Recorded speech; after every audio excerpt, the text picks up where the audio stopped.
Your fist connects with solid wood, and you immediately regret every life choice that led to this moment. Before we go in, drop a comment right now with what time you're listening to this. Misery loves company when we're about to discover brilliant ways humans turned "please don't kill me" into Olympic sports. Martial arts are humanity's greatest achievement in making violence look sophisticated. Every fighting style started with the same charming premise: I'm smaller than my enemy, I have no weapons, and I'd quite like to not die today. What followed was thousands of years of humans methodically figuring out which body parts hurt most when applied to other body parts. The results? Farmers who could kill with gardening tools, monks who preached peace while perfecting murder techniques, soldiers who turned every limb into a weapon. Some cultures made fighting look like ballet, a few complete with detailed manuals on exactly where to poke someone to make their lights go out. 30 fighting styles, 30 different answers to the same question. From rice farmers who got tired of being robbed to Brazilian families who turned hugging into a blood sport. Buckle up. We're about to tour humanity's most polite approaches to controlled violence. Part 1. Karate, when farmers fight back. You're a rice farmer on Okinawa in 1600, and you've just been royally screwed. The Japanese government banned all weapons. Every sword, spear, and pointy stick on the island has been confiscated for your safety. How thoughtful. What they really mean is, we prefer our tax collectors don't get stabbed. Understandable, but now you're defenseless when those same tax collectors come for your rice. Brilliant system. But you're not rolling over. You start with your hands. Pathetic. Think again. You haul rice sacks all day. Your grip could crack walnuts. Your shoulders move boulders.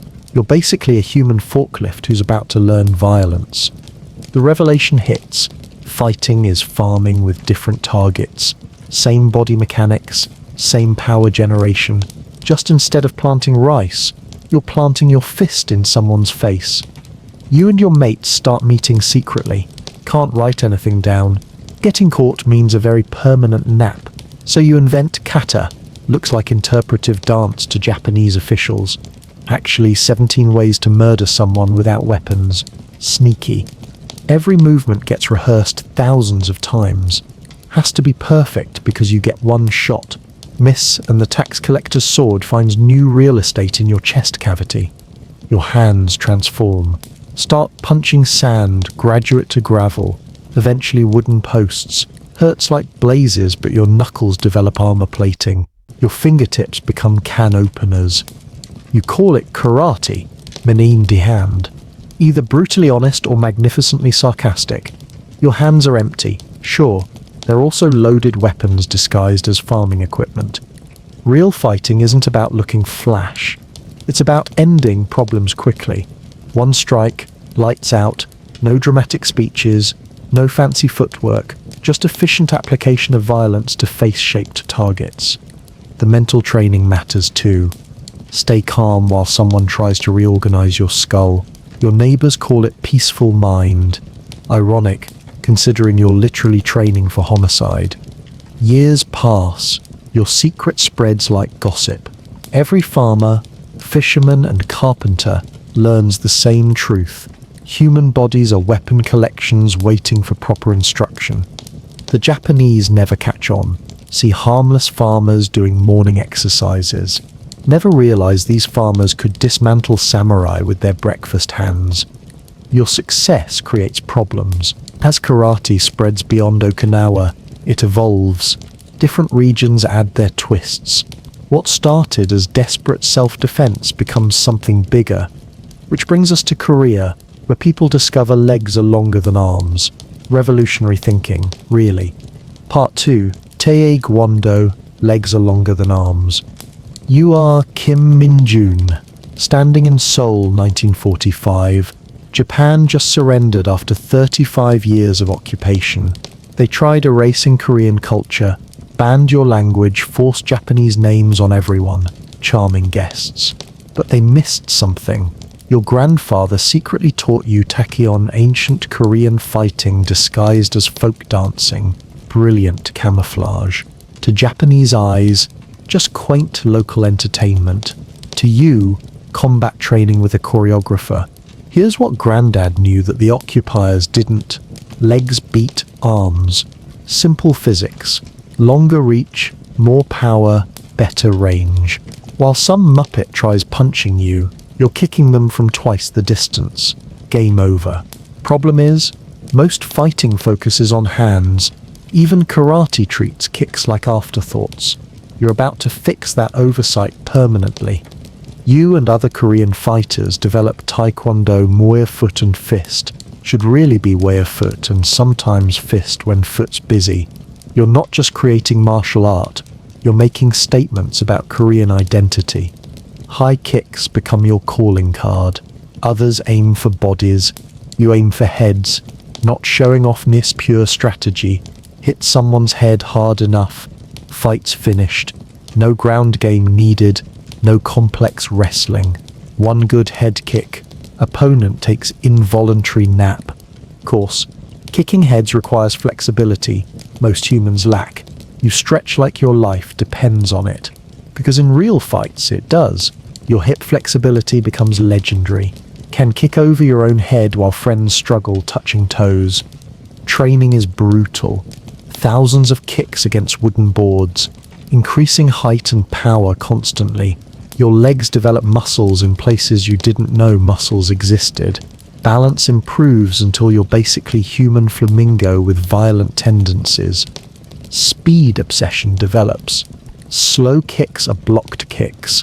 Blocked kicks are grabbed legs. Grabbed legs mean very bad days ahead. You train kicks faster than most punches. Human eyes can't track your foot at full speed toward face-shaped targets. The patterns tell Korean history. Each form honors different heroes, battles, victories over invaders. Practice toigi. You're channeling 16th century scholars. Execute warang kicks. You're embodying elite Silla warriors. Every movement connects you to centuries of Korean resistance. Distance control becomes art. Stay outside punching range while remaining perfectly positioned for your attacks. Like boxing, except your punches come from feet and travel twice as far. Opponents shadow box while you land real hits. Sparring gear becomes essential because your kicks generate rib-separating force. Headgear, chest protectors, shin guards look like medieval knight designed by foot fetishist, but protection's crucial when kicks fly at head height. You realize you're creating sport, not just martial art. Techniques so spectacular, athletic, visually impressive that people will pay to watch competitions. Little do you know, decades later, your art will be an Olympic event broadcast to millions worldwide. Success breeds evolution. Taekwondo spreads. Other cultures adapt it. Add innovations. Techniques starting as Korean resistance training become international phenomena. Meanwhile, in Japan, different group asks different question. What happens after someone grabs you and you both hit the ground? Time to learn why gentle way is martial art's most misleading name. Part 3. Judo, the gentle way to slam people. You are Yamamoto Kenji, and you're about to learn why gentle way is the most misleading name in martial arts history. You're standing in Tokyo in 1882, watching a small man named Jigoro Kano demonstrate how to throw someone twice his size across a room without breaking a sweat. Here's the problem Kano is solving: traditional Japanese fighting arts are brutal and often leave students injured or dead. Hard to build a school when your students keep ending up in graves. But Japan is modernizing, and people still need to know how to fight. So Kano creates something new, the gentle martial art that's actually more effective than the violent ones. The genius is in the physics. Instead of opposing force with force, Judo uses your opponent's strength against them. Someone rushes at you? Great. You'll help them continue in that direction, right over your hip and onto their back. Someone pulls away from you? Excellent. You'll give them extra momentum and watch them fly. You learn that every person has a center of gravity, and controlling that center means controlling the person. It doesn't matter if your opponent is a sumo wrestler or a skinny teenager. Everyone falls down when their balance is compromised. Judo is essentially the study of human gravity, with occasional choking. The throws have names that sound deceptively peaceful. Gentle sweep, major outer reap, shoulder throw. Don't let the terminology fool you. Getting hit by these techniques is like being run over by a small, polite truck. The gentle part refers to the efficiency, not the landing. Your first lesson is learning how to fall without dying. This sounds basic, but it's actually revolutionary. Other martial arts focus on not getting thrown. Judo assumes you will get thrown and teaches you how to survive it. You spend weeks learning to fall backward, forward, and sideways until hitting the mat becomes as natural as walking. The uniform tells a story that thick, heavy gi isn't just clothing, it's a weapon system. Every grab, every grip, every hold uses the fabric as leverage. Your opponent's jacket becomes a series of handles for throwing them around the room. It's like wrestling, except everyone's wearing convenient grab points. Groundwork becomes your secondary education. Once someone hits the mat, the real education begins. You learn pins that immobilize opponents completely, joint locks that can snap arms like twigs, and chokes that can render someone unconscious in seconds. The gentle way gets significantly less gentle when you're on the ground. The belt system Kano creates becomes the template for every martial art that follows. White belt for beginners, black belt for experts, with colored belts marking progress in between. It's simple, visual, and creates a clear hierarchy that every student can understand.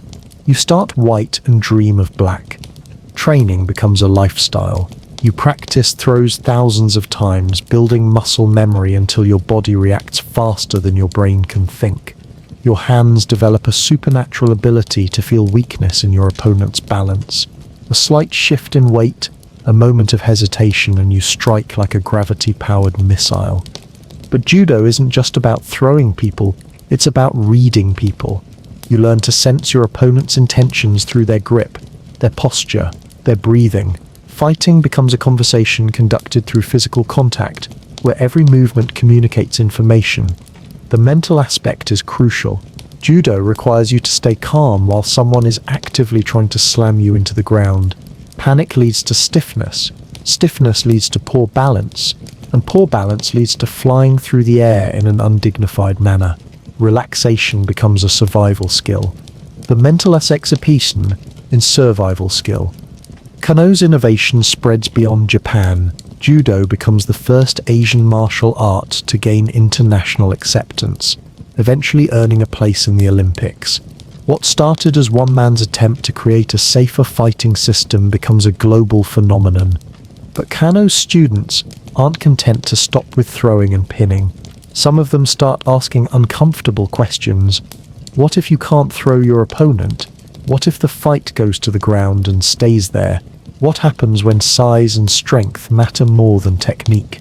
These questions will eventually lead a few ambitious judoka across the ocean to Brazil, where they'll discover that their complete fighting system has some rather significant gaps, and a small, sickly Brazilian family will exploit those gaps to revolutionize martial arts forever. Part 4. Brazilian Jiu-Jitsu. Aggressive hugging with consequences. You are Royce Gracie, and you weigh 170 pounds soaking wet. You're about to prove that size doesn't matter by choking out men twice your weight in front of millions of people. But first, let's talk about how your family accidentally revolutionized fighting forever. It starts in 1914 when a Japanese judoka named Mitsuyo Mameda arrives in Brazil. He's trying to spread judo internationally, but he makes one crucial mistake. He teaches your father, Carlos Gracie, and your uncle Helio. They're small, weak, and sickly. Traditional judo doesn't work for them because they can't throw big, strong opponents. So they adapt. Instead of focusing on throws, they focus on what happens after the throw mort, the ground game. They realize something revolutionary on the ground. Technique can overcome size and strength more easily than in standing combat. A 150-pound person can control a 250-pound person if they know where to put their weight and how to apply leverage. Your family develops what becomes Brazilian Jiu-Jitsu, essentially judo's ground fighting taken to its logical extreme. While judo wants to pin opponents for a few seconds, BJJ wants to control them indefinitely. While judo uses chokes as a quick finish, BJJ turns choking into an art form. The philosophy is simple. Every fight eventually goes to the ground, and most people have no idea what to do there. You and your brothers become specialists in the place where other martial artists are helpless. It's like being a deep-sea diver in a world of people who can't swim. Position becomes everything. In standing martial arts, you throw techniques and hope they land. In BJJ, you methodically improve your position until victory becomes inevitable. It's chess played with human bodies, where every move either improves your situation or worsens your opponent's. The guard position revolutionizes fighting. Most people think being on your back means you're losing. You've turned it into a launching pad for attacks. From your back, you can submit opponents, sweep them, or control the entire pace of the fight. What looks like a disadvantageous position becomes your home base. Submissions become your finishing moves. Joint locks that can snap limbs, chokes that can render opponents unconscious, pressure points that can cause unbearable pain. But here's the beautiful part. They're all applied gradually, giving your opponent time to surrender before permanent damage occurs. It's violence with a built-in safety valve. The gear becomes your ally in ways judo never imagined. Those lapels aren't just for gripping, they're nooses waiting to be tightened. The sleeves become straitjackets for controlling arms. The belt becomes a weapon for choking. You turn your opponent's clothing into a conspiracy against them. Sparring, or rolling as you call it, becomes the ultimate test. Unlike other martial arts that practice techniques in isolation, BJJ sparring is essentially a fight with safety rules. You can't fake your way through rolling. Neither your techniques work under pressure or they don't. The mat doesn't lie. Size advantages diminish on the ground. That 250-pound monster who could bench press you can't use his strength effectively when you're controlling his posture, limiting his mobility, and gradually tightening a choke around his neck. His muscles become a liability when they run out of oxygen. The learning curve is brutal. Other martial arts give you techniques that work immediately. Punch someone, they feel it. BJJ requires you to learn systems within systems. Each position has dozens of possible transitions, submissions, and escapes. It's like learning a language where every word has 17 different meanings. Your family proves the effectiveness in the most public way possible. Open challenges. Anyone can fight a Gracie. Any style, any size, the results are consistently one-sided. Boxers, wrestlers, karate experts. They all get submitted by techniques they've never seen and don't understand. But the real test comes in 1993, when you enter the Ultimate Fighting Championship, a tournament designed to determine which martial art is most effective. You're the smallest competitor, facing opponents who outweigh you by 50-100 pounds. According to conventional wisdom, you should be demolished. Instead, you systematically submit everyone. A boxer twice your size, choked unconscious, a sumo wrestler, joint locked into submission, a karate expert, controlled and submitted so efficiently it looks effortless. You win the entire tournament without throwing a single strike.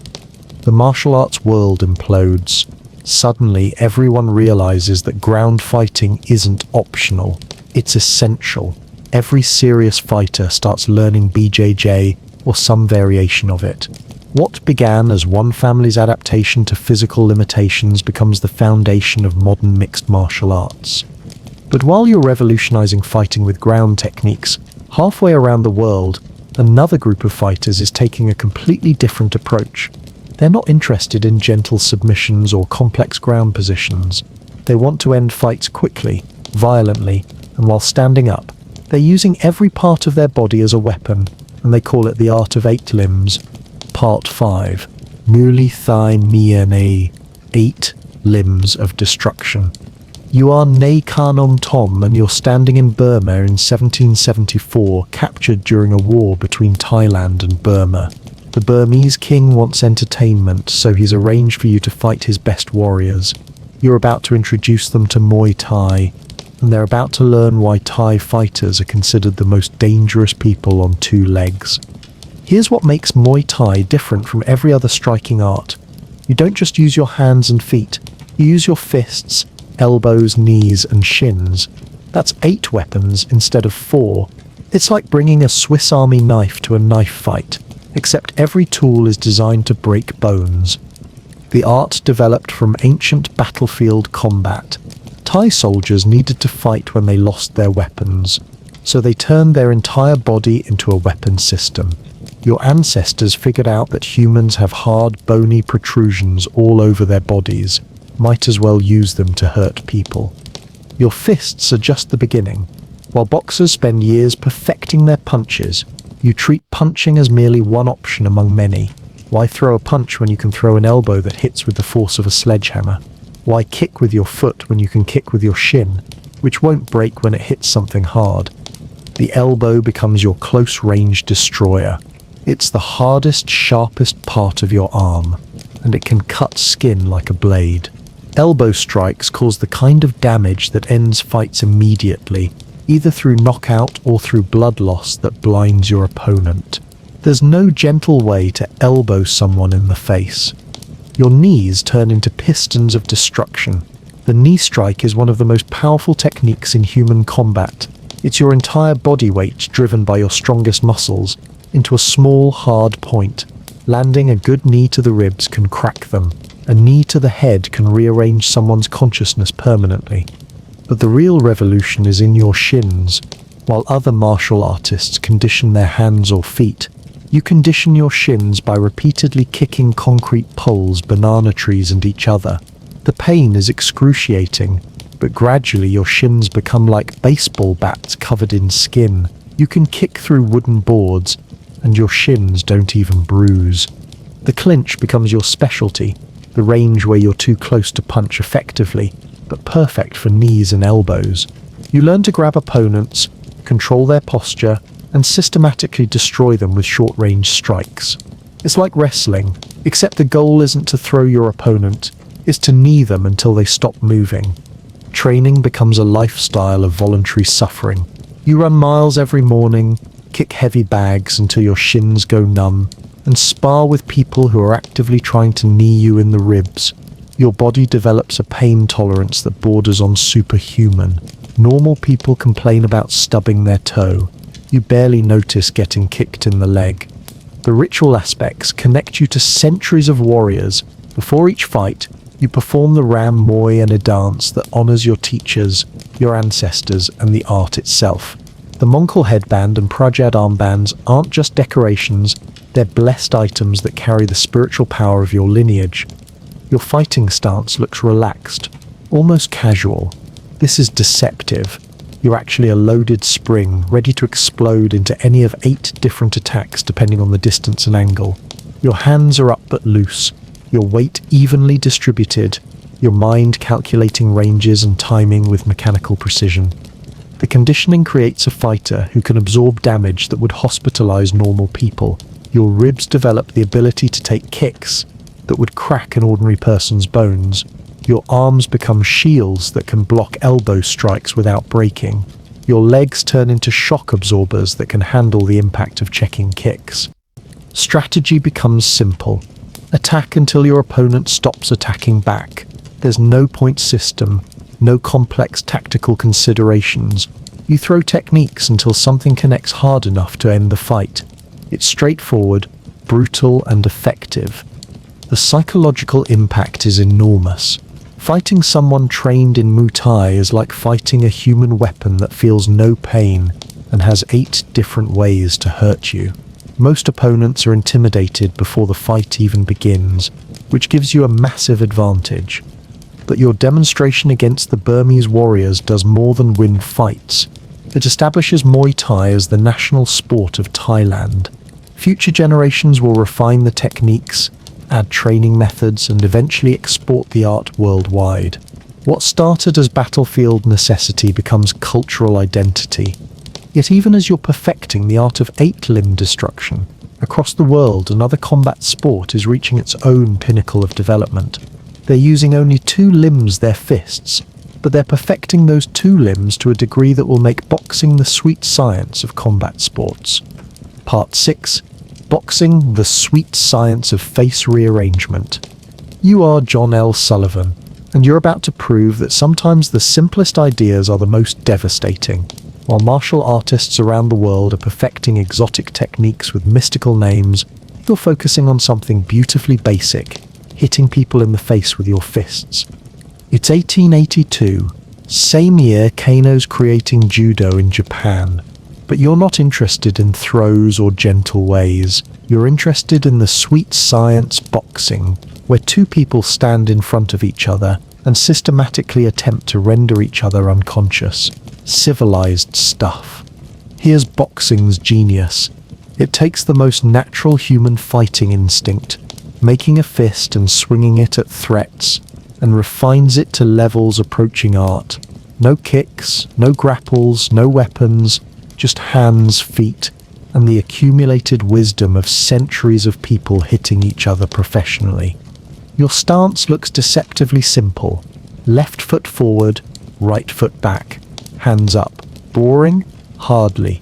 Every angle has been calculated, weight distribution optimized, balance perfected. You're not just standing your loaded spring waiting to explode. The jab becomes your most important weapon, which is hilarious because it's also your weakest punch.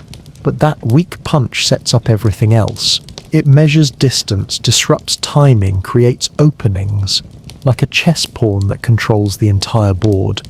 Footwork separates amateurs from professionals. Feet carry your power, create angles, control distance, dance wrong, and the hardest punch in the world means nothing. Dance right, and even weak punches become devastating. Boxing is chess played at light speed with your feet. Defense becomes as important as offense. Slip, bob, weave, block. Make opponents miss by millimeters. Every avoided punch saves brain cells and creates counterattack opportunities. Best defense isn't blocking punches. It's not being where punches land. The mental game is brutal. Standing inches from someone actively trying to knock you unconscious requires particular type of courage or madness, possibly both. Your brain has to stay calm while receiving signals that death is imminent. Training becomes religious experience. Skip rope until your feet blur. Hit heavy bags until your hands go numb. Spar with people whose job is making your face resemble abstract art. Transform your body into precision instrument designed for violence. Ring generalship emerges as crucial skill. Control distance, timing, pace. Make opponent fight your fight, not theirs. Boxing ring becomes your kingdom, and positioning determines who rules. The combinations tell their own stories. Jab, cross, hook, uppercut. Each punch flows into the next, creating symphony of violence. Miss one note, and symphony becomes disaster. Hit all notes perfectly, and opponent takes impromptu nap. Power generation comes from whole body, not just arms. Legs drive weight forward, core transfers energy, shoulders add snap. Your fist is just delivery system for energy generated by entire kinetic chain. Conditioning creates warriors who can absorb punishment that would hospitalize normal humans. Your jaw learns to take shots without shattering. Your ribs develop shock absorption capabilities. Your hands become clubs wrapped in skin. The referee becomes crucial. Figure someone to ensure opponents don't actually kill each other. Boxing is controlled violence with built-in safety mechanisms. Though safety is relative when someone's trying to separate your consciousness from its moorings. But boxing's simplicity creates problems, works brilliantly within its rules. Outside those rules, less effective. Can't punch someone who's grabbing your legs. Hard to box when you're on your back. Limitations become obvious when rules disappear. Your legacy spreads globally. Boxing becomes the measuring stick for all other combat sports. Want to prove your martial art works? Challenge a boxer. Results usually educational, occasionally tragic. Yet even as you're perfecting the art of gentlemanly face punching, other cultures are asking, what if we combined boxing with kicking? What if we mix the best striking arts together? Time to discover what happens when boxing meets its leggy cousin. Part 7. Kickboxing, boxing's overachieving cousin. You are Benny Urquidez, and you're standing in a gym in 1970s America, watching traditional martial artists throw beautiful kicks that couldn't stop a determined toddler. Meanwhile, boxers are throwing devastating punches but completely ignoring the fact that humans have legs. Someone needs to fix this obvious oversight. Enter kickboxing, the martial art equivalent of someone saying, what if we took boxing but added the good bits from karate? Revolutionary thinking, really. Here's the problem you're solving. Traditional martial arts look spectacular, but often crumble under pressure. Boxing works brilliantly but ignores half your weapons. Time to create something that combines the pressure testing of boxing with the versatility of kicking arts. Your stance adapts from boxing but accommodates kicks. Still got that boxer's foundation, balance, movement, hand positioning. But now you're ready to throw leg-based surprises, like boxing, but with more limbs involved in the violence. The low kick becomes your secret weapon. Traditional martial artists aim for heads like they're trying to impress judges. You aim for legs because crippling someone's mobility ends fights efficiently. Hard to be dangerous when you can't stand properly. Training becomes hybrid nightmare. Boxing conditioning plus kicking flexibility, road work in the morning, bag work in the afternoon, stretching that would make yoga instructors weep. Your body develops into Swiss Army knife of destruction. Sparring reveals truth about techniques. That fancy spinning kick from karate works sometimes, usually gets you punched in the face. That simple boxing combination followed by low kick works constantly. Effectiveness trumps aesthetics every time. The clinch becomes battleground. Boxers clinch to rest. You clinch to knee people in uncomfortable places. Close-range fighting takes on new dimensions when knees and elbows enter conversation. Hugging becomes hazardous occupation. Distance management gets complicated. Boxing has 2 ranges, punching and clinching. You've got 4, kicking, punching, knee, elbow, and why are we wrestling? Each range requires different strategies, different weapons, different mindset. Your hand techniques stay brutal and efficient. No flowery karate forms here. Straight punches, hooks, uppercuts. Techniques that have been tested in thousands of boxing matches. Why reinvent wheel when wheel already excellent at crushing people? But kicks add strategic complexity. High kicks for spectacular knockouts. Middle kicks for rib damage. Low kicks for mobility destruction. Each kick serves different purpose in your tactical arsenal. Conditioning becomes comprehensive torture. Shins need hardening for checking kicks. Hands need strengthening for punching. Core needs reinforcing for kick power. Flexibility required for high kicks. You're basically rebuilding human body from scratch. The mental game evolves too. Boxing mindset with kicking variables. More weapons means more options, but also more things to think about while someone's trying to rearrange your face. Multitasking at its most dangerous. Equipment tells the story. Boxing gloves plus shin guards. Protection for hands and legs because both are now weapons. Look like armored gladiator. Fight like caffeinated hurricane. Different rule sets create different styles. Some allow kicks above waist only, others permit leg kicks. Some allow knees and elbows. Each rule set creates different tactical approaches, different training methods. Your success proves concept. Kickboxing becomes legitimate combat sport, bridge between traditional martial arts and modern fighting. Shows that evolution in martial arts isn't about abandoning old methods. It's about keeping what works, discarding what doesn't. But while you're perfecting this East meets West hybrid, ancient Chinese martial artists are watching and thinking, amateurs, we've been combining techniques for thousands of years. Let us show you what real mixed martial arts looks like. Time to discover why Kung Fu makes every other martial art look like it's moving through treacle. Part 8. Kung Fu, when animals become murder teachers. You are a Shaolin monk in 527 AD, and you've just discovered that sitting in meditation for 12 hours a day has made you about as physically intimidating as wet lettuce. Enter Bodhidharma, an Indian monk who's about to solve your fitness problem by inventing the most diverse martial art in human history. Here's Kung Fu's genius. Instead of creating one fighting style, the Chinese created dozens. Tiger style for power, crane style for balance, snake style for flexibility, monkey style for, well, acting like a deranged primate with violent tendencies. Someone clearly had time on their hands.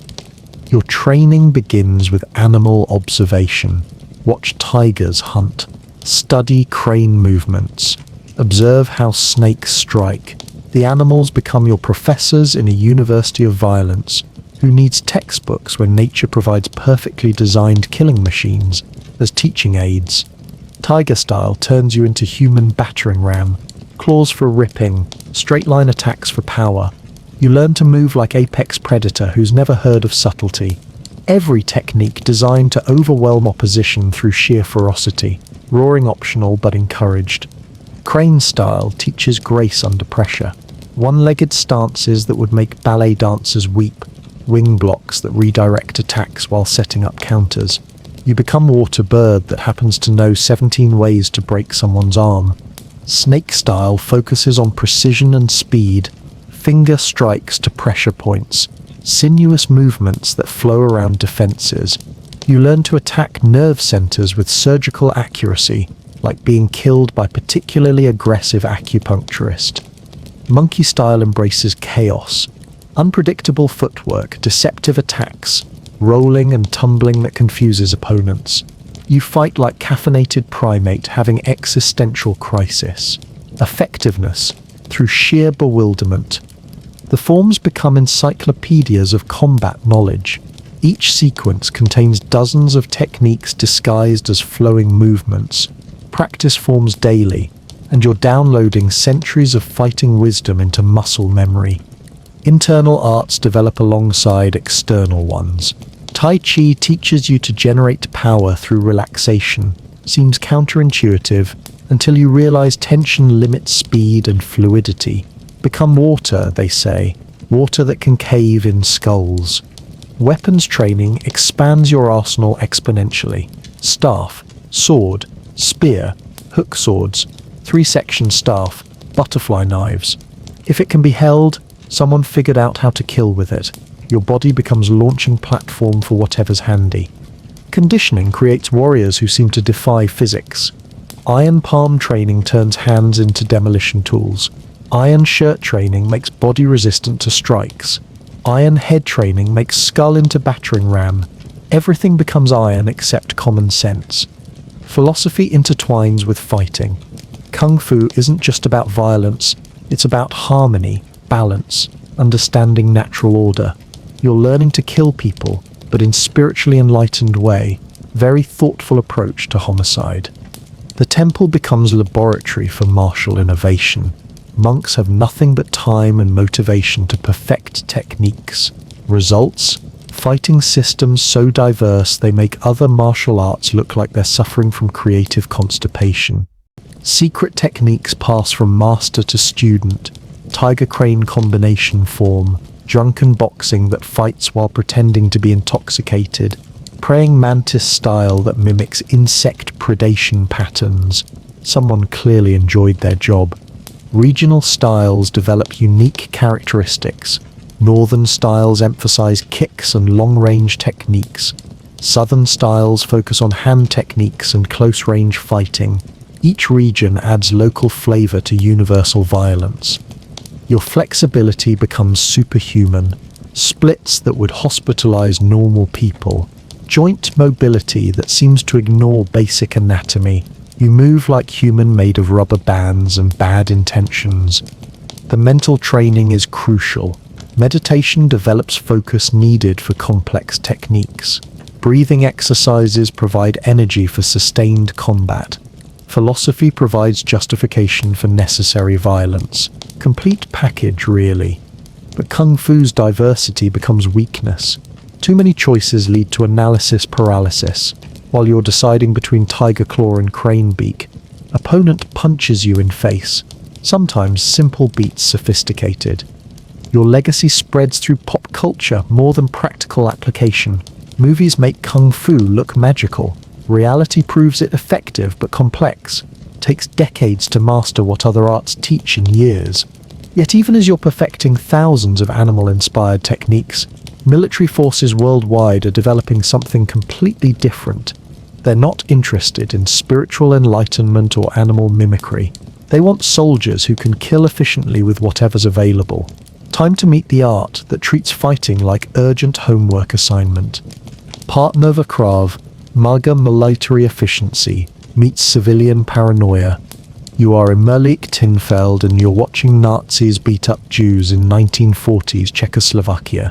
Traditional martial arts emphasize honor, respect, and fair play. Lovely concepts, but Nazis aren't interested in fair play. Time to invent something designed for when rules disappear and survival becomes homework. Krav Maga translates to contact combat, which is Hebrew for we're not here to look pretty. You're creating martial art for people who need to go home alive, not win points from judges. Here's the foundation. Assume your attacker is bigger, stronger, armed, and has friends. Now figure out how to not die. Traditional martial arts train for ideal conditions. You're training for worst-case scenarios with Murphy's Law as your spiritual guide. Your techniques focus on simultaneous defense and attack. Why block then counter when you can do both at once? Time is luxury you don't have when someone's trying to murder you. Efficiency becomes survival tool. Target selection is brutally practical. Eyes, throat, groin, knees, anatomical weaknesses that work regardless of attacker size. Size and strength advantages disappear when you can't see, breathe, or stand properly. Weapons defenses assume worst possible circumstances. Knife attacks from any angle, multiple attackers, confined spaces, poor lighting. You train for scenarios that would make action movie heroes request stunt doubles. The mindset is pure survival. No honor, no style points, no fighting fair. Bite, scratch, gouge, kick groins repeatedly. Whatever keeps you breathing is legitimate technique. Queensberry rules need not apply. Training includes stress inoculation. Practice techniques while exhausted, disoriented, or under pressure. Your body needs to function when adrenaline turns fine motor skills into distant memory. Improvised weapons become speciality. Keys between fingers, rolled magazines, pens, chairs, anything grabbable becomes weapon. You learn to see environment as arsenal waiting for proper motivation. Situational awareness becomes primary defense. Best fight is one you avoid entirely. Your eyes become radar systems constantly scanning for threats, escape routes, and potential weapons.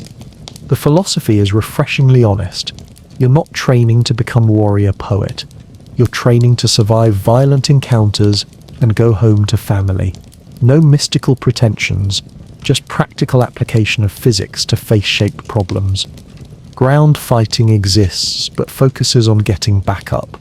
Wrestling matches are luxury for people with time. You need to escape, not dominate. Every second on ground increases chance of additional attackers joining party. Multiple attacker scenarios get serious attention. Most real fights involve more than one opponent. You learn to position opponents against each other, use environment for protection, and create escape opportunities.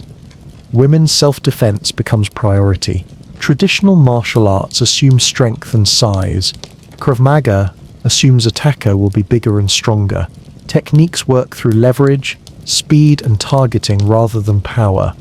Psychological training prepares for a reality of violence. Most people freeze when attacked. You train to override natural responses and function under extreme stress. Muscle memory becomes autopilot when brain shuts down. Weapon retention and disarmament get equal attention. Take weapon away, then use it. Simple concept, challenging execution. You learn to turn attackers' weapons into your problem-solving tools. Escape and evasion are primary goals. Winning fights is secondary to surviving them. Your ego learns to accept running away as valid tactical choice. Dead heroes don't go home to families. The training is deliberately unpleasant. Stress positions, exhaustion drills, surprise attacks during regular training. You need to function when everything goes wrong, so everything goes wrong during practice. But Krav Maga's effectiveness comes with cost. No artistry, no tradition, no spiritual development. Pure pragmatism applied to violence. Works brilliantly but lacks soul that makes other martial arts appealing. Your creation spreads globally as military and police adoption proves effectiveness. When professionals whose job is violence choose your system, credibility follows automatically. Yet while you're perfecting military efficiency, across the ocean Brazilian slaves are creating something completely different. They're disguising combat training as dance, turning oppression into opportunity, and proving that sometimes the best martial art doesn't look like martial art at all. Part 10. Capoeira Combat Disguised as Carnival. You are an enslaved African in Brazil, 1500s, and you have a problem. Your Portuguese masters banned all weapons and fighting training. Can't have slaves learning to defend themselves, obviously, but they didn't ban dancing or music. Massive oversight on their part. Welcome to Capoeira, the martial art that pretends to be party entertainment. Brilliant deception, really. Masters see colourful folk dancing with musical accompaniment. Reality. Combat training disguised as cultural celebration. The roda becomes your training ground. Circle of participants clapping, singing, playing instruments. Two dancers in center performing elaborate movements that happen to include kicks, sweeps, and takedowns. Coincidence? Surely. Your movements flow like water with violent undercurrents. Jinga becomes your base swaying motion that looks rhythmic but positions you for attacks. Every sway sets up kick. Every step creates angle for sweep. The berimbau sets the tempo. Single-stringed bow instrument that dictates pace of dance. Slow rhythm means controlled movements. Fast rhythm means accelerated violence disguised as enthusiastic dancing. Kicks become your primary weapons, but not the linear kicks of other arts. Your kicks flow in arcs and circles, following natural movement patterns that confuse opponents. Hard to defend against attacks that don't travel straight lines. Acrobatics aren't showing off. They're tactical. Backflips reposition you while avoiding attacks. Cartwheels become evasive maneuvers. Handstands offer different kicking angles. You fight from every possible position except boring ones. The militia develops cunning that lets you hide true intentions. Smile while planning violence. Dance while positioning for strikes. Your opponent thinks you're performing until your foot finds their face. Songs tell stories of resistance, encode techniques, and communicate during performances. Masters listening to lyrics hear fighting instructions. Everyone else hears quaint folk music, cultural encryption at its finest. Takedowns focus on sweeps and leg attacks. Can't grab and throw like judo moves too obvious, but you can dance someone off their feet, make them fall while you remain upright. Gravity becomes your accomplice. Dodging becomes art form. Esquivas evasive movements that flow with attacks rather than blocking them. You become smoke, slipping past strikes while maintaining attack position. Very philosophical approach to not getting hit. The community aspect is crucial. Capoeira spreads through enslaved populations like useful virus. Everyone learns, everyone teaches, everyone contributes to collective knowledge. resistance through education, weapons training hides in plain sight. Stick fighting looks like folk dancing with props. Knife techniques disguise as food preparation movements. Machete work appears as agricultural demonstrations. Everything has dual purpose. Your flexibility becomes supernatural. Spine moves like snake. Joints bend in directions that defy anatomy, necessary for movements that transition between standing, crouching, and inverted positions constantly. Music becomes communication system. Different rhythms indicate different game styles. Participants know whether to play gentle or aggressive based on berimbau patterns. Orchestra conducts violence. The philosophy embraces contradiction.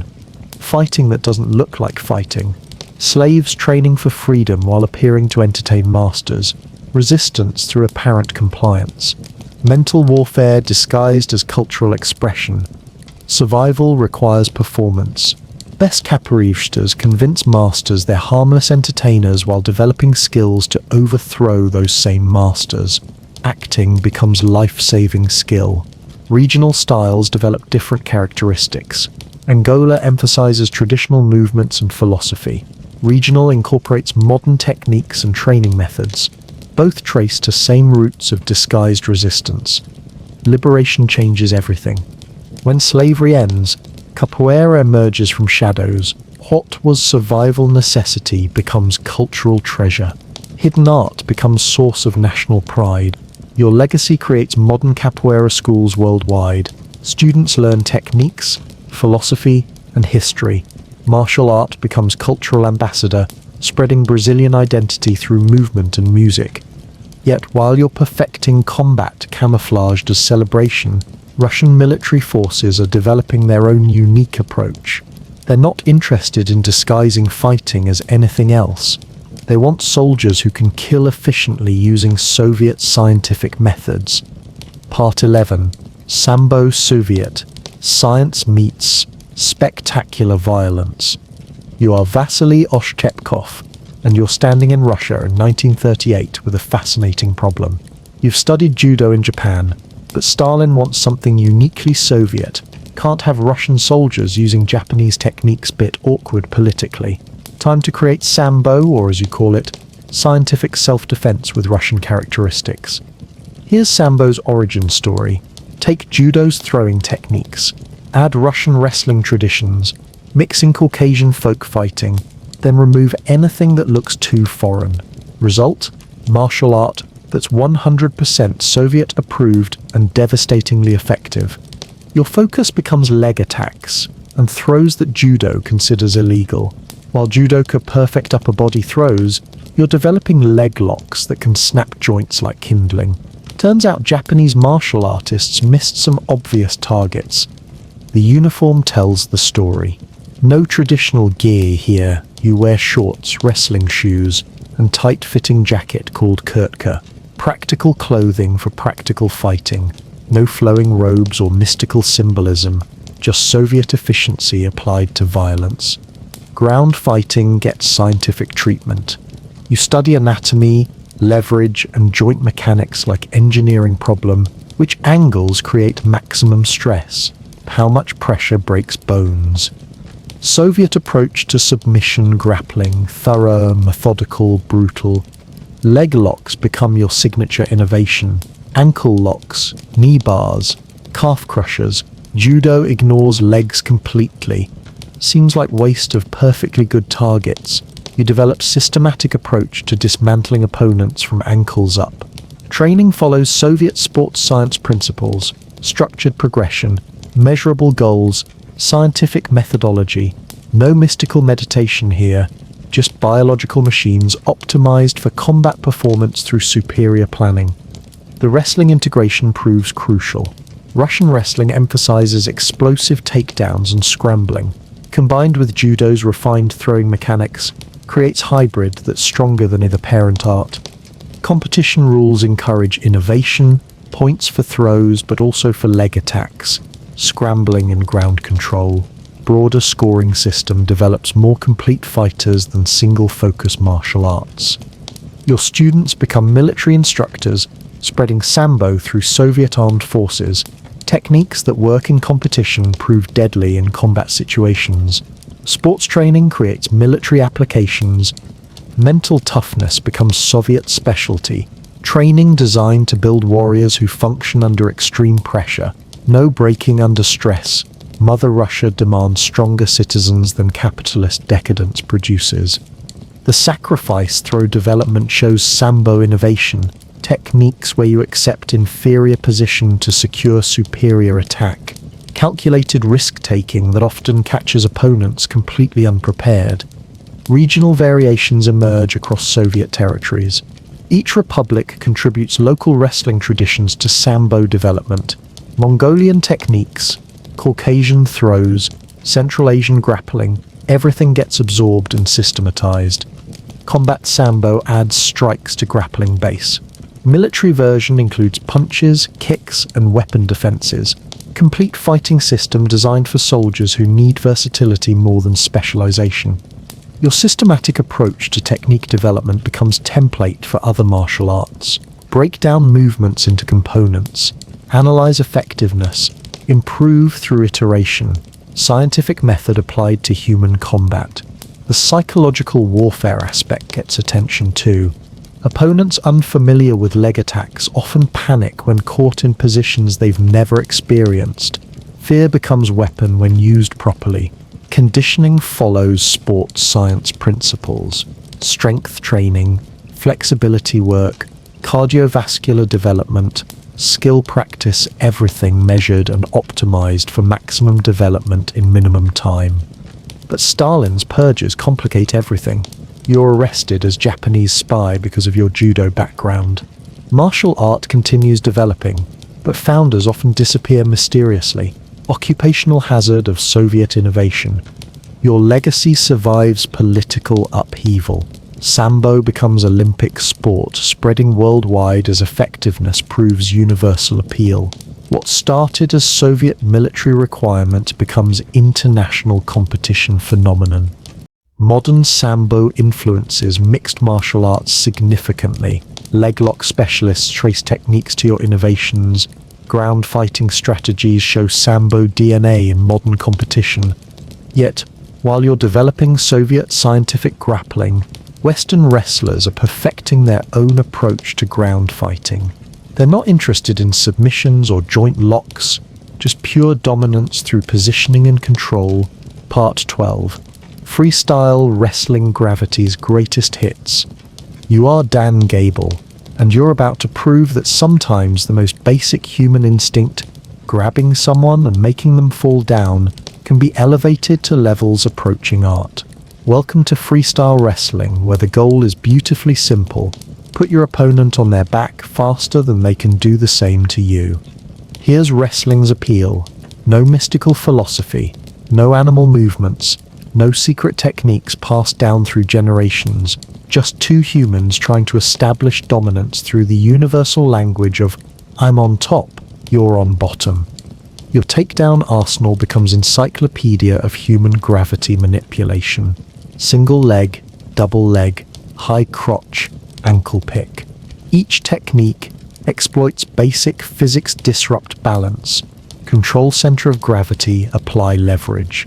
Simple concepts, devastating execution. The sprawl becomes your defensive salvation. Someone shoots for your legs, sprawl backward. Make them carry your weight while you break their grip. Turn their attack into your advantageous position. Defensive wrestling saves more matches than offensive wrestling wins. Conditioning reaches levels that would make Marines weep. Wrestling matches are 6-minute sprints where stopping for breath means losing position. Your cardiovascular system develops to support sustained high-intensity grappling that breaks normal humans. The mental game is pure will versus will. No strikes to create openings, no submissions to end fights quickly, just relentless pressure until someone's mental fortitude cracks. Psychological endurance becomes as important as physical conditioning. Position before submission becomes your mantra. Control opponent's body, dictate where fight happens, force them to carry your weight. Superior position leads to scoring opportunities. Inferior position leads to getting scored upon. Your hand fighting develops into art form. Grip fighting, hand placement, creating angles for attacks. Controlling opponents' hands controls their offensive capabilities. Win the hand fight, win the position fight, win the match. The shot becomes your primary weapon. Explosive level change combined with forward drive, targeting opponents' legs while protecting your own. Perfect shots happen faster than human reaction time. Allows for defense. Chain wrestling separates good from great. One technique flows into next without pause. Miss single leg, convert to double leg. Miss double leg, switch to ankle pick. Continuous pressure until something works. Your base becomes fortress foundation, low center of gravity, wide stance, constant movement, impossible to knock down opponent who's mastered defensive positioning. Base provides platform for all offensive techniques. Scrambling ability saves matches when technique fails. Wrestling often becomes chaotic tangle of limbs where position changes rapidly. Ability to find advantage in chaos separates elite from average. The cut becomes strategic weapon. Making weight requires discipline that builds mental toughness. Fighting while slightly dehydrated and energy depleted mirrors real combat conditions where optimal circumstances don't exist. Mat awareness prevents disasters. Know where boundaries are, use them strategically, avoid getting trapped near edges. Ring generalship applied to wrestling mats determines who controls where action happens. Your technique development focuses on highest percentage moves. What works most often against most opponents. Master basics before attempting exotic techniques. Fundamentals win more matches than flash. The training room becomes laboratory for technical development. Live wrestling provides reality check for all techniques. Can't fake effectiveness when opponent is actively trying to take you down. Strength training complements technique rather than replacing it. Functional strength for wrestling-specific movements. Power development for explosive takedowns. Endurance training for sustained grappling exchanges. Mental preparation includes visualization, goal setting, and pressure training. Matches often decided by who handles pressure better when techniques are equal. Psychological training becomes performance differentiator. Your legacy creates foundation for modern mixed martial arts. Wrestling provides takedown defense, ground control, and mental toughness that transfers to all combat sports. Every successful MMA fighter has wrestling foundation. Competition wrestling develops complete athletes who succeed in multiple sports. Skills transfer to football, martial arts, military training, and any activity requiring mental toughness under pressure. Yet while you're perfecting the art of putting people on their backs, European wrestlers are developing more restrictive version that focuses purely on upper body techniques. Time to discover why limiting your options sometimes creates better specialists. Part 13. Greco-Roman wrestling, fancy wrestling for fancy people. You are standing in France in 1848, watching Jean Exbriet invent wrestling for people who think regular wrestling is too crude. Welcome to Greco-Roman wrestling, where leg attacks are forbidden because apparently using half your body's weapons isn't gentlemanly enough. Here's the brilliant logic. Ancient Greek and Roman athletes were sophisticated, so modern wrestling should reflect classical values. Never mind that ancient Greeks probably used every dirty trick available. This is wrestling for people who read Latin and appreciate fine wine. Your throwing techniques become spectacular because legs can't save you, can't shoot for takedowns, so everything becomes upper body explosion. Hip tosses, suplexes, and throws that launch opponents through space like human catapults. The clinch becomes your entire world. If you can't attack legs, you must dominate upper body tie-ups. Hand fighting, underhooks, overhooks, head position. Every grip matters when half the target is off limits. Lifting attacks develop into signature moves. Pick opponents up and slam them down. Since you can't trip or sweep, elevation becomes your friend. Turn opponents into unwilling participants in gravity experiments. Your balance becomes superhuman necessity. can't defend takedowns by sprawling, so you must never be off balance in first place. Perfect posture becomes survival skill when legs can't help with defense.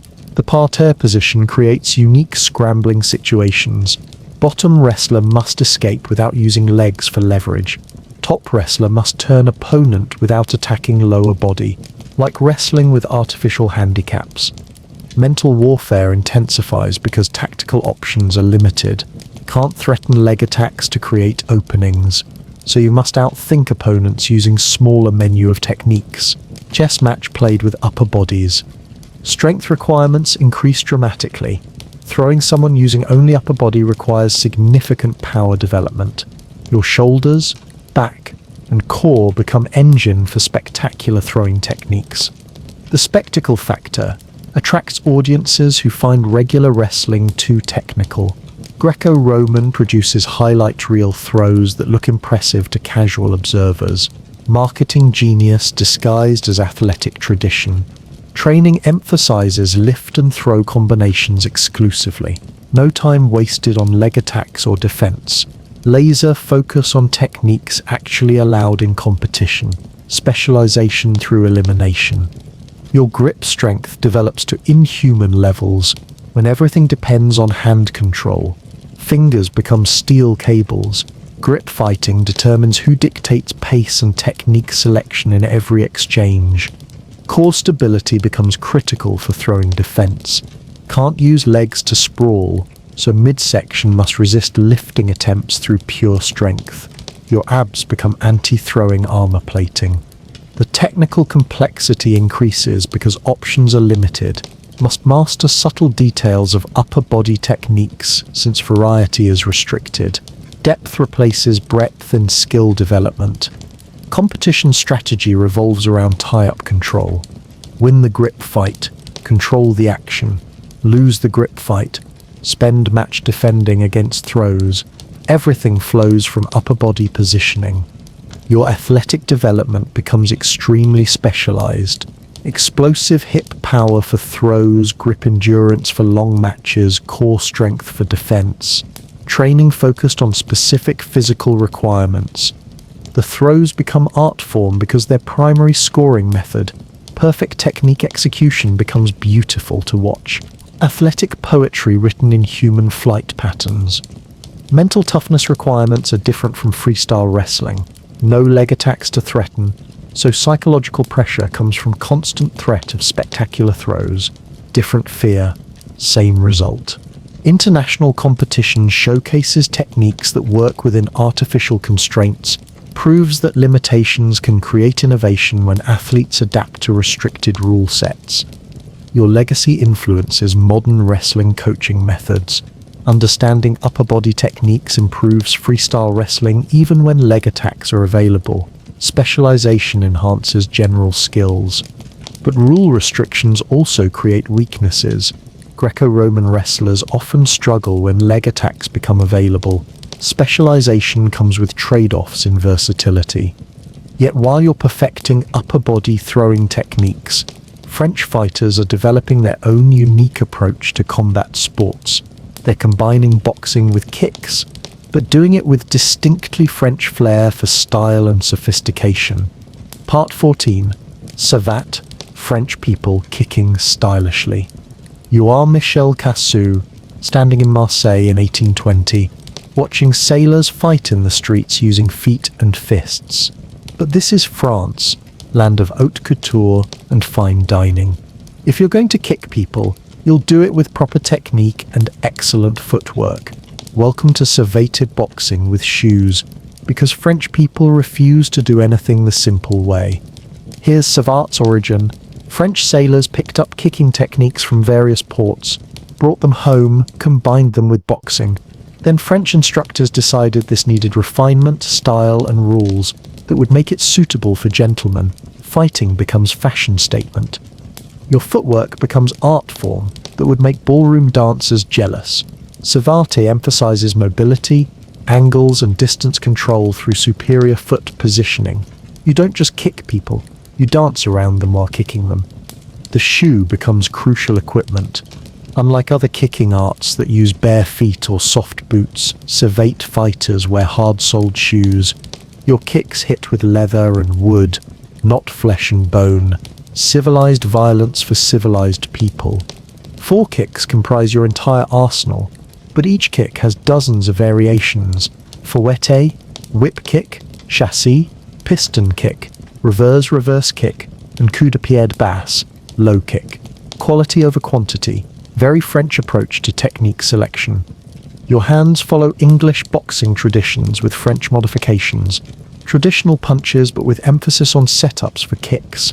Boxing becomes launching platform for foot techniques rather than primary weapon system. The guard position balances boxing stance with kicking mobility, must protect against punches while remaining ready to kick or evade. Defensive positioning that accommodates multiple ranges and attack angles. Distance management becomes sophisticated science. Savate fighters control range better than most martial artists because they must seamlessly transition between boxing and kicking distances. Range becomes weapon itself. Training includes ballet and fencing footwork exercises. French approach: if you're going to move beautifully. Aesthetic considerations alongside practical applications. Style matters as much as substance. Your kicks target all levels but emphasize precision over power. Head kicks for spectacular finishes. Body kicks for accumulative damage. Leg kicks for mobility destruction. Each kick serves specific tactical purpose. The mental aspect emphasizes technical perfection and strategic thinking. French intellectual approach to combat. Think your way through fights rather than relying on aggression or conditioning alone. Competition rules reflect French values of technical excellence and aesthetic appeal. Points awarded for clean technique execution, not just damage inflicted. Judges appreciate artistry alongside effectiveness. Clothing requirements include proper shoes and formal attire. Can't just throw on shorts and t-shirt. This is French martial art with standards. Looking good while fighting matters almost as much as winning. Your teaching methods emphasize understanding principles behind techniques. Why does this kick work? What makes this footwork effective? French educational approach to martial arts instruction.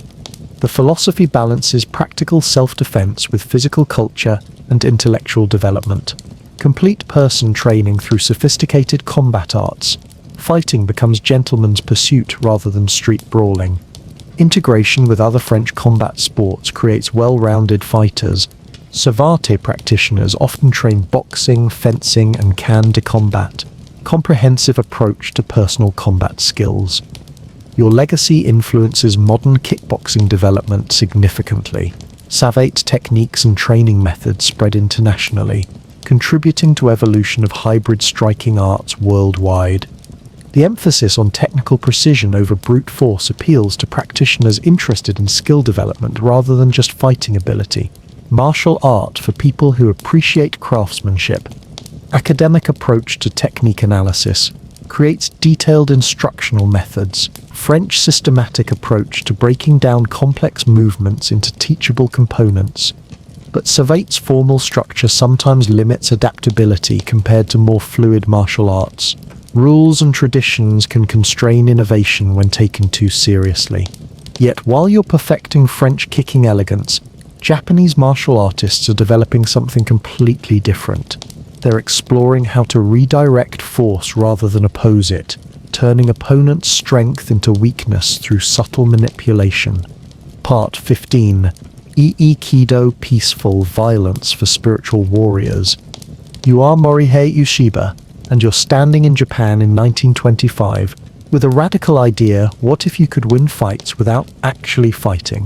What if you could neutralize attackers without causing permanent damage?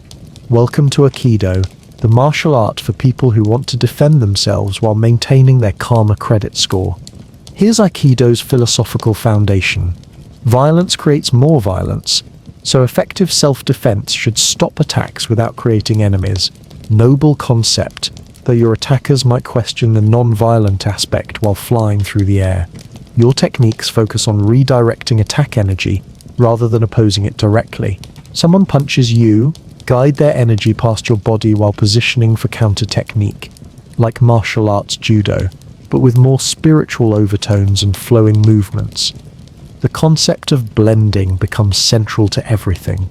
Instead of meeting force with force, you harmonize with incoming attacks and redirect them. Very zen approach to not getting punched in the face.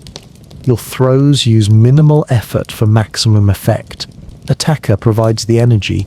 You simply guide it in directions that result in them visiting the floor involuntarily. Efficiency through cooperation, even when cooperation isn't mutual. Joint locks become your signature finishing techniques.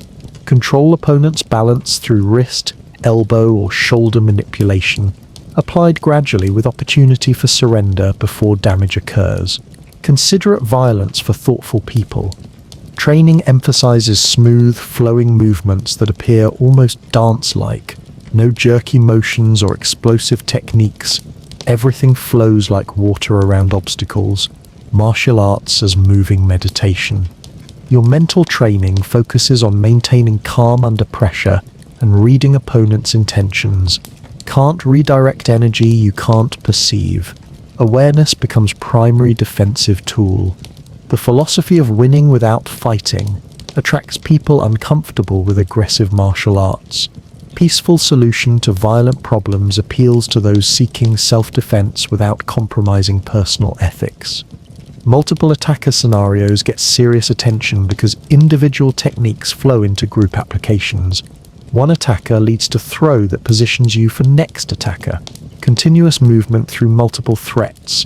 Your breathing techniques develop internal power and maintain calm during confrontations.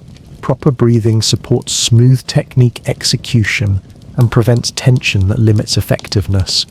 Weapons training includes sword, staff, and knife techniques that translate to empty hand applications. Traditional Japanese weapons provide foundation for understanding distance, timing, and angles. The training methods emphasize cooperation over competition. Partners help each other learn rather than trying to defeat each other. Mutual benefit through shared practice.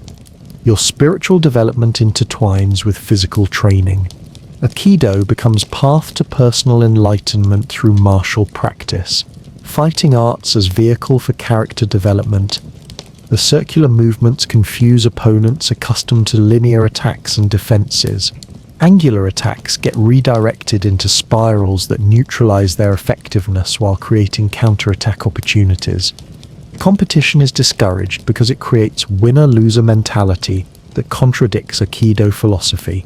Training for mutual benefit versus training to defeat others creates different mindset entirely. Your legacy attracts people seeking martial arts without the martial mindset, self-defense for pacifists, if such thing can exist without contradiction. Part 15. Aikido Peaceable Violence for Spiritual Warriors. You are Morihei Yoshiba, and you're standing in Japan in 1925 with a radical idea. What if you could win fights without actually fighting? What if you could neutralize attackers without causing permanent damage? Welcome to Aikido, the martial art for people who want to defend themselves while maintaining their karma credit score. Here's Aikido's philosophical foundation. Violence creates more violence, so effective self-defense should stop attacks without creating enemies. Noble concept, though your attackers might question the non-violent aspect while flying through the air. Your techniques focus on redirecting attack energy rather than opposing it directly. Someone punches you? Guide their energy past your body while positioning for counter technique, like martial arts judo, but with more spiritual overtones and flowing movements. The concept of blending becomes central to everything. Instead of meeting force with force, you harmonize with incoming attacks and redirect them. Very zen approach to not getting punched in the face. Your throws use minimal effort for maximum effect. Attacker provides the energy. You simply guide it in directions that result in them visiting the floor involuntarily. Efficiency through cooperation, even when cooperation isn't mutual. Joint locks become your signature finishing techniques. Control opponent's balance through wrist, elbow, or shoulder manipulation. Applied gradually with opportunity for surrender before damage occurs. Considerate violence for thoughtful people. Training emphasizes smooth, flowing movements that appear almost dance-like. No jerky motions or explosive techniques. Everything flows like water around obstacles. Martial arts as moving meditation. The mental training focuses on maintaining calm under pressure and reading opponents' intentions.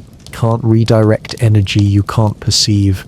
Awareness becomes primary defensive tool. Multiple attacker scenarios get serious attention because individual techniques flow into group applications. One attacker leads to throw that positions you for next attacker. Continuous movement through multiple threats. Weapons training includes sword, staff, and knife techniques that translate to empty hand applications. Traditional Japanese weapons provide foundation for understanding distance, timing, and angles. The philosophy of winning without fighting attracts people uncomfortable with aggressive martial arts. Peaceful solution to violent problems appeals to those seeking self-defense without compromising personal ethics. Your effectiveness depends entirely on precise timing and positioning that's difficult to achieve against uncooperative opponents. Works brilliantly in demonstrations, becomes challenging when attackers don't follow script. The training methods emphasize cooperation over competition. Partners help each other learn rather than trying to defeat each other. Mutual benefit through shared practice, though critics argue this creates unrealistic expectations. But while you're perfecting spiritual combat solutions, across the Pacific, a young martial artist is about to revolutionize everything by rejecting all traditional approaches entirely. Time to meet the man who turned martial arts philosophy on its head. Part 16. Jeet Kune Do Me Bruce Lee Breaks Everything. You are Bruce Lee and you're standing in 1960s America, watching traditional martial artists perform beautiful forms that would get them murdered in real fights. Time to create something that actually works instead of something that looks impressive in movies. Here's your revolutionary idea. Throw out everything traditional martial arts teach about style and purity. Take what works, discard what doesn't, adapt constantly. Welcome to Jeet Kune Do, the martial art of having no martial art. Your philosophy becomes absorb what is useful, discard what is useless, add what is specifically your own. Sounds simple until you realize this destroys the entire foundation of traditional martial arts teaching. The stance breaks every rule. Side-facing position with strong side forward, completely opposite to traditional boxing and karate stances. Reduces target area while positioning strongest weapons closest to opponent. Logic over tradition. Your training methods emphasize attributes over techniques. Develop speed, power, timing, and distance rather than memorizing fixed patterns. Physical capabilities matter more than knowing secret techniques. The straight lead becomes your signature weapon. Longest, fastest punch thrown from strongest position. Forget fancy combinations. Hit them first, hit them hard, end the fight. Efficiency over artistry. Your footwork borrows from fencing rather than traditional martial arts. Small steps, constant movement, maintaining optimal distance. Stay in range to hit, while remaining out of range to be hit. Training equipment becomes scientific rather than traditional. Heavy bags, speed bags, Mekiwara boards, but also Western boxing training tools. Whatever develops fighting attributes gets included. The fighting range concept organizes all combat into 4 distances: kicking, punching, trapping, and grappling. Train for all ranges because real fights don't stay in one distance politely. Your intercepting philosophy means hitting opponents while they're attacking. Stop their technique with your technique. Simultaneous attack and defense rather than separate actions. Economy of motion eliminates wasted movement. Shortest distance between 2 points applied to human combat. Every technique travels most direct path to target without telegraphing intentions. The training becomes individualized rather than standardized. Each person develops their own expression of fighting based on physical attributes and psychological makeup. No cookie-cutter approaches. Your critique of traditional forms creates martial arts heresy. Forms teach you to fight imaginary opponents who attack in predictable patterns. Real opponents don't cooperate with your choreography. Cross-training becomes essential rather than forbidden. Learn boxing for hand techniques, fencing for footwork, wrestling for grappling, whatever works for your development. Purism becomes limitation. The psychological aspect emphasizes expressing yourself through combat rather than imitating masters. Fighting becomes personal expression rather than cultural preservation. Your scientific approach analyzes techniques through biomechanics, physics, and combat effectiveness rather than tradition or lineage. What works in laboratory conditions of real fighting? The adaptive philosophy means constant evolution. What worked yesterday might not work tomorrow against different opponents. Continuous refinement based on actual results. Your legacy destroys traditional martial arts hierarchies. Students question instructors. Techniques get tested under pressure. Effectiveness matters more than rank or reputation. The concept of style becomes limitation rather than strength. Styles create predictable patterns that opponents can exploit. Formlessness becomes strategic advantage. But your philosophy also creates problems. Without traditional structure, students often lack direction. Freedom to choose everything can become paralysis through infinite options. Your influence on modern mixed martial arts is undeniable. Every MMA fighter follows your template of cross-training and taking what works from different systems. Yet while you're destroying traditional boundaries, Russian military forces are developing their own natural movement system that questions even basic assumptions about how humans should fight. Part 17. Systema Russian Breathing. Exercises with Violence. You are Mikhail Ryabko, and you're teaching Russian special forces how to kill people using proper breathing techniques. Sounds like yoga class gone horribly wrong, but you're developing Systema martial art that makes every other fighting system look rigid and predictable.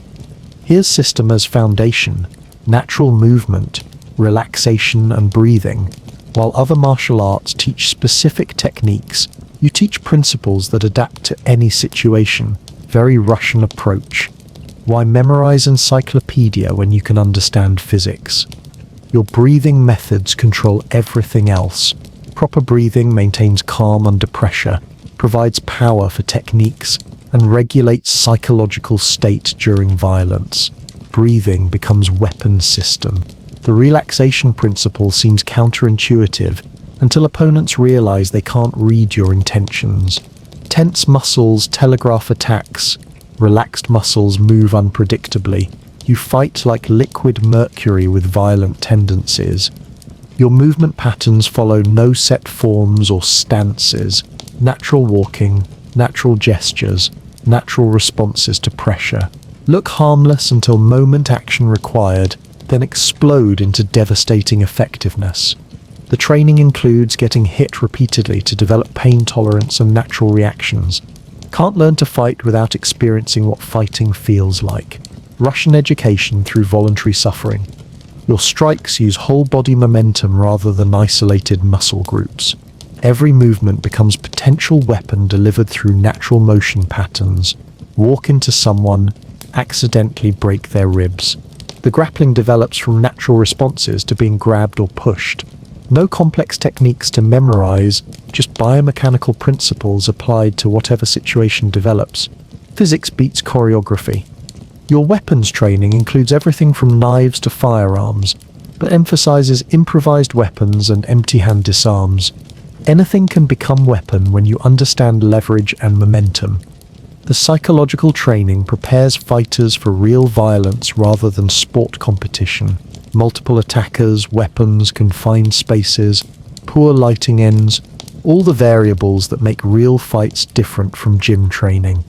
Your teaching methods emphasize discovery rather than imitation. Students learn principles through experience rather than copying movements. Understanding beats memorization. The falling and rolling techniques turn every trip or throw into recovery opportunity. Learn to fall properly, and opponents' best techniques become minor inconveniences rather than fight-ending disasters. Your breathing exercises include combat breathing that maintains oxygen supply during intense physical stress. Proper breathing prevents panic responses that shut down higher brain functions. The training includes scenario-based learning, where students face realistic attack simulations.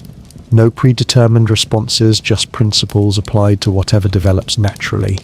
Your relaxation under pressure creates fighters who appear calm while destroying opponents. Emotional control becomes strategic advantage when opponents expect fear or aggression. The system of practitioners develop uncanny ability to read opponent intentions through micro-movements and energy patterns. Relaxed awareness provides tactical information unavailable to tense fighters. Your natural movement patterns make techniques almost invisible to traditional martial artists trained to recognize specific attacks. Hard to defend against techniques that don't look like techniques. The integration of mind, body, and spirit through breathing and movement creates complete fighting system rather than collection of techniques. Holistic approach to combat development. But system's effectiveness depends heavily on individual instructor quality and student dedication to principle-based training rather than technique collection. Your military background ensures techniques work under extreme stress, but civilian applications sometimes lack structure needed for systematic skill development. Yet while you're perfecting natural Russian combat methods, Southeast Asian warriors are developing their own blade-based fighting systems that integrate weapons and empty-hand techniques seamlessly. Part 18.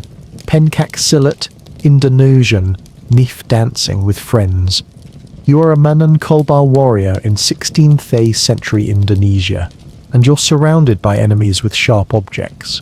Time to demonstrate Pencak Silat, the martial art that treats every limb as a weapon, and every weapon as an extension of your limbs. Also, everything can be a weapon if you're creative enough.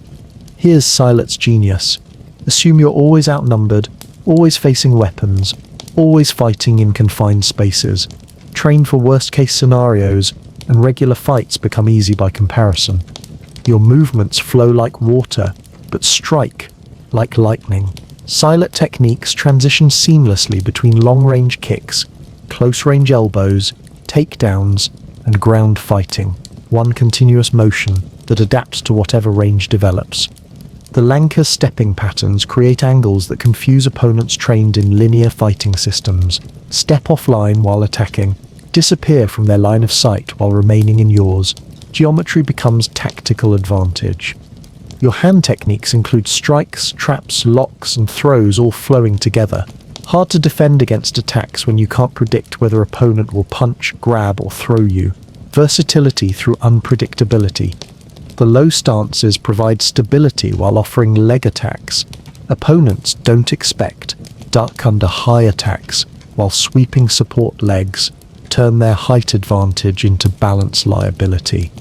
Your training includes weapons from day one: Paris wavy blade, golok, machete, staff, rope. Even farming tools become extensions of empty-hand techniques. Everything translates between armed and unarmed combat. The philosophy emphasizes survival through adaptability.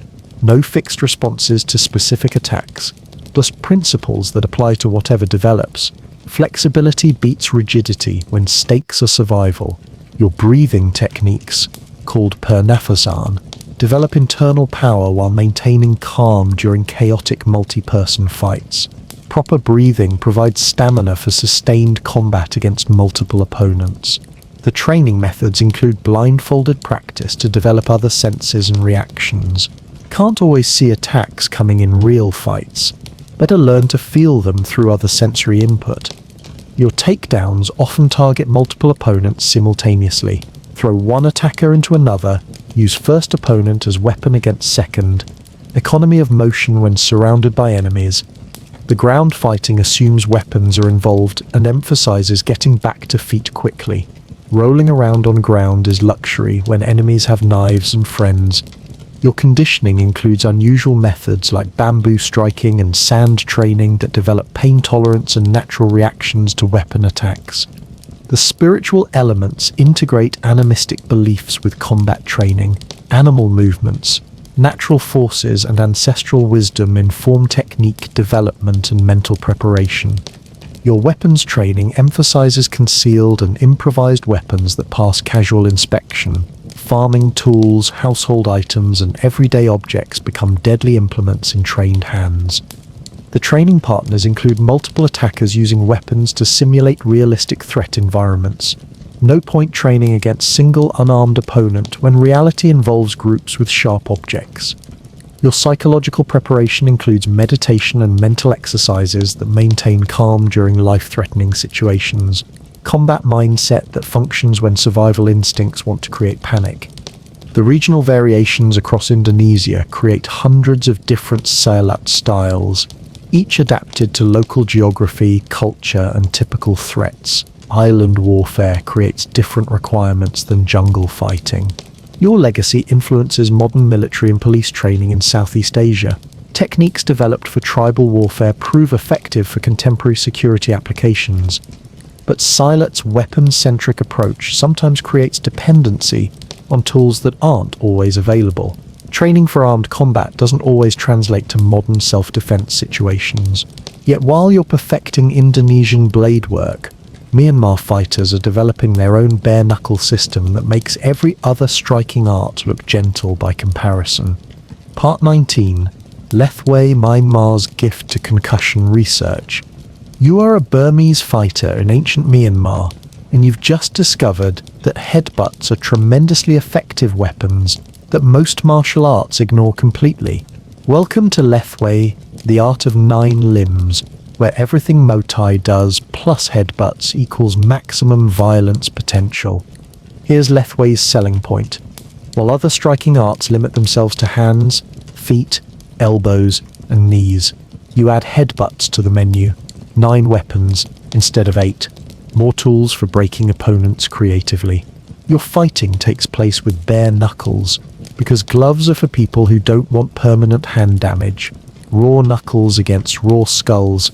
May the best bone density win. The headbutt becomes your signature technique that separates Lethwei from every other striking art. Forehead against face, skull against skull. Physics favors the person who knows how to use their head as battering ram. Your conditioning includes repeatedly striking hard objects with bare hands until knuckles develop armor plating, pain tolerance through systematic abuse of your own skeletal system.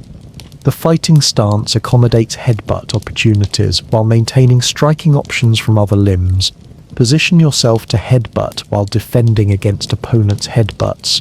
Mutual assured cranial destruction. Your training methods include traditional Burmese exercises designed to develop flexibility, strength, and mental toughness necessary for bare-knuckle fighting with headbutts included. The matches continue until someone is knocked unconscious or gives up. No point systems, no time limits, just fighting until someone stops fighting back. Wonderfully uncomplicated victory conditions. Your technique arsenal includes all Muay Thai strikes plus creative applications of skull-to-face contact.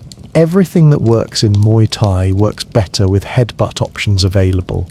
The mental preparation includes meditation and spiritual practices that help fighters maintain calm, while participating in what amounts to organized brain trauma. Your cultural significance in Myanmar makes Lethwei expression of national identity and warrior tradition, fighting style that reflects character of people who survived multiple invasions and occupations. The training camps develop fighters through Spartan conditions and traditional methods passed down through generations. No modern sports science here. These are just time-tested approaches to creating human weapons. Your bare-knuckle striking develops technique precision because sloppy punches break your own hands. Accuracy becomes survival skill when protective equipment isn't available. The headbutt techniques include upward strikes, downward strikes, and grinding movements that cause cuts and disorientation. Multiple applications of skull-based violence. Your defensive skills must account for 9 attacking limbs instead of 8.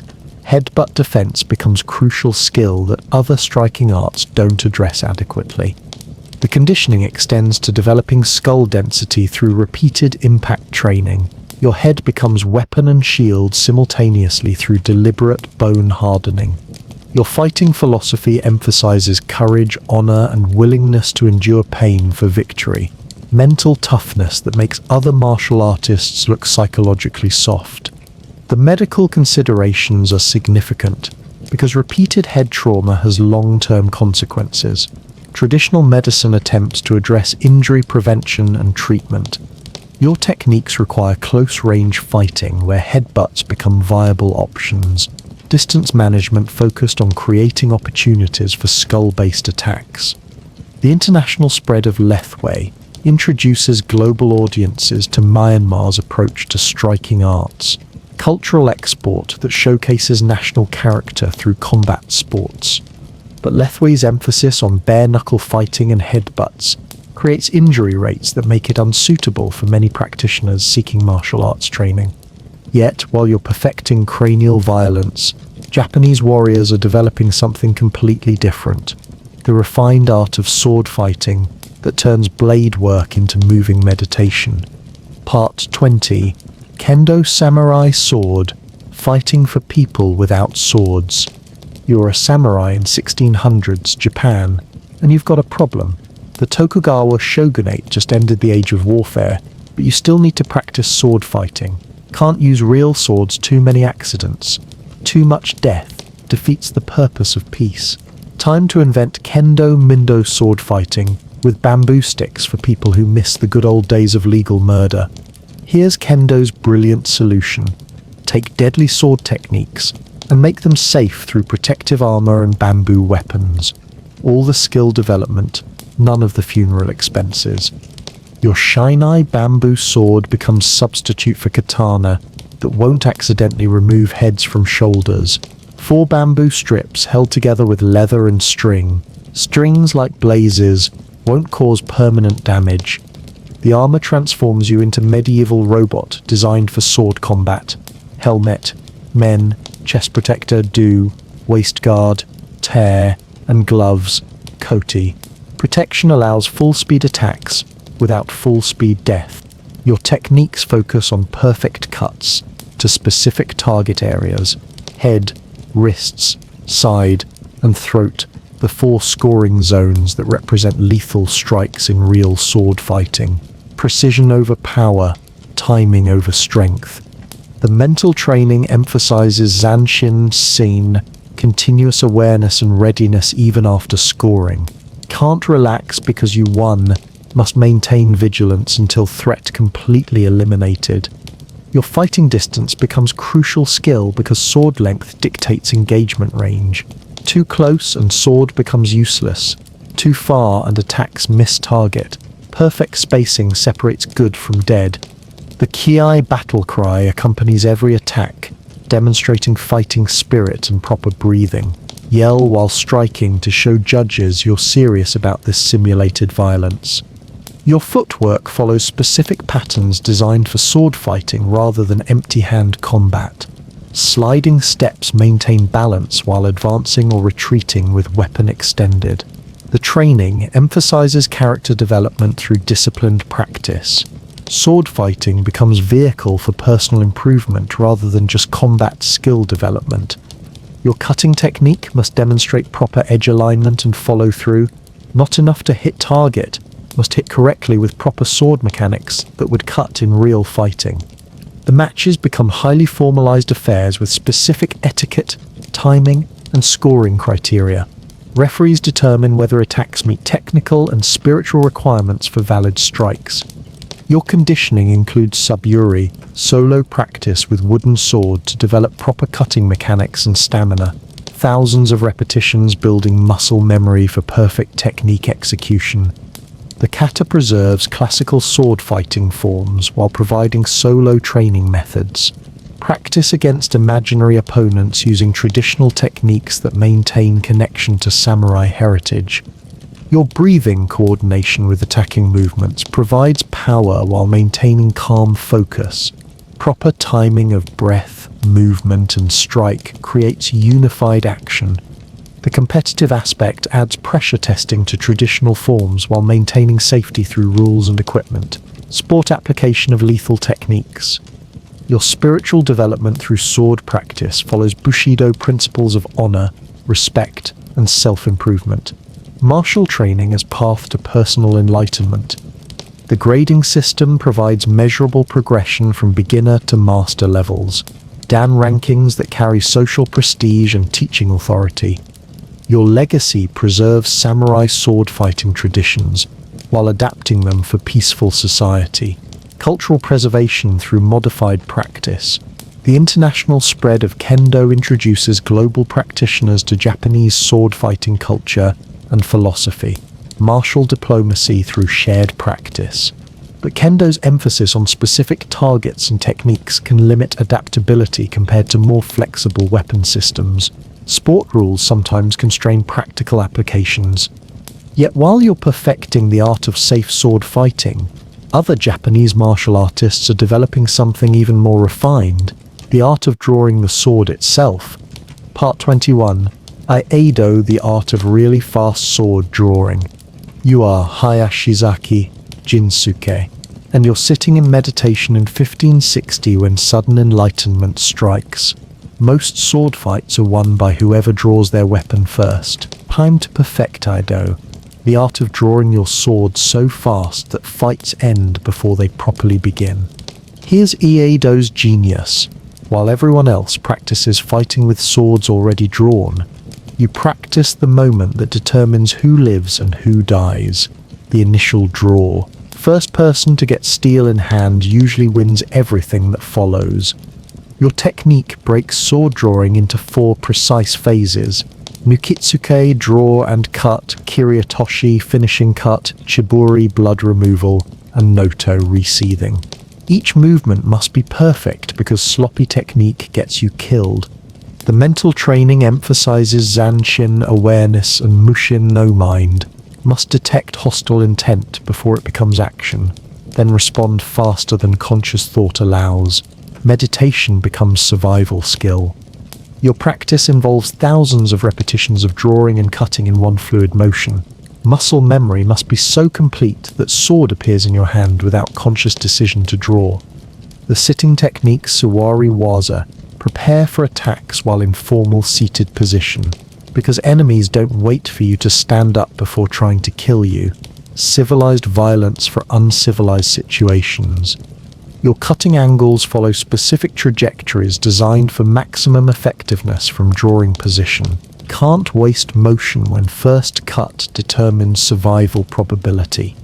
The breathing coordination with drawing movement provides power while maintaining calm focus. Draw on exhale, strike with full lung capacity behind blade. Your sword becomes extension of body rather than separate tool. Perfect unity between warrior and weapon achieved through endless repetitive practice. The kata preserve classical techniques while providing framework for solo training. Practice against imaginary opponents using forms passed down through centuries of real sword fighting. Your mental preparation includes meditation on death and acceptance of mortality. Can't fight effectively while fearing death. Must embrace possibility to transcend limitation. The philosophy emphasizes winning through superior preparation rather than superior aggression. Victory achieved before sword leaves scabbard through perfect positioning and timing.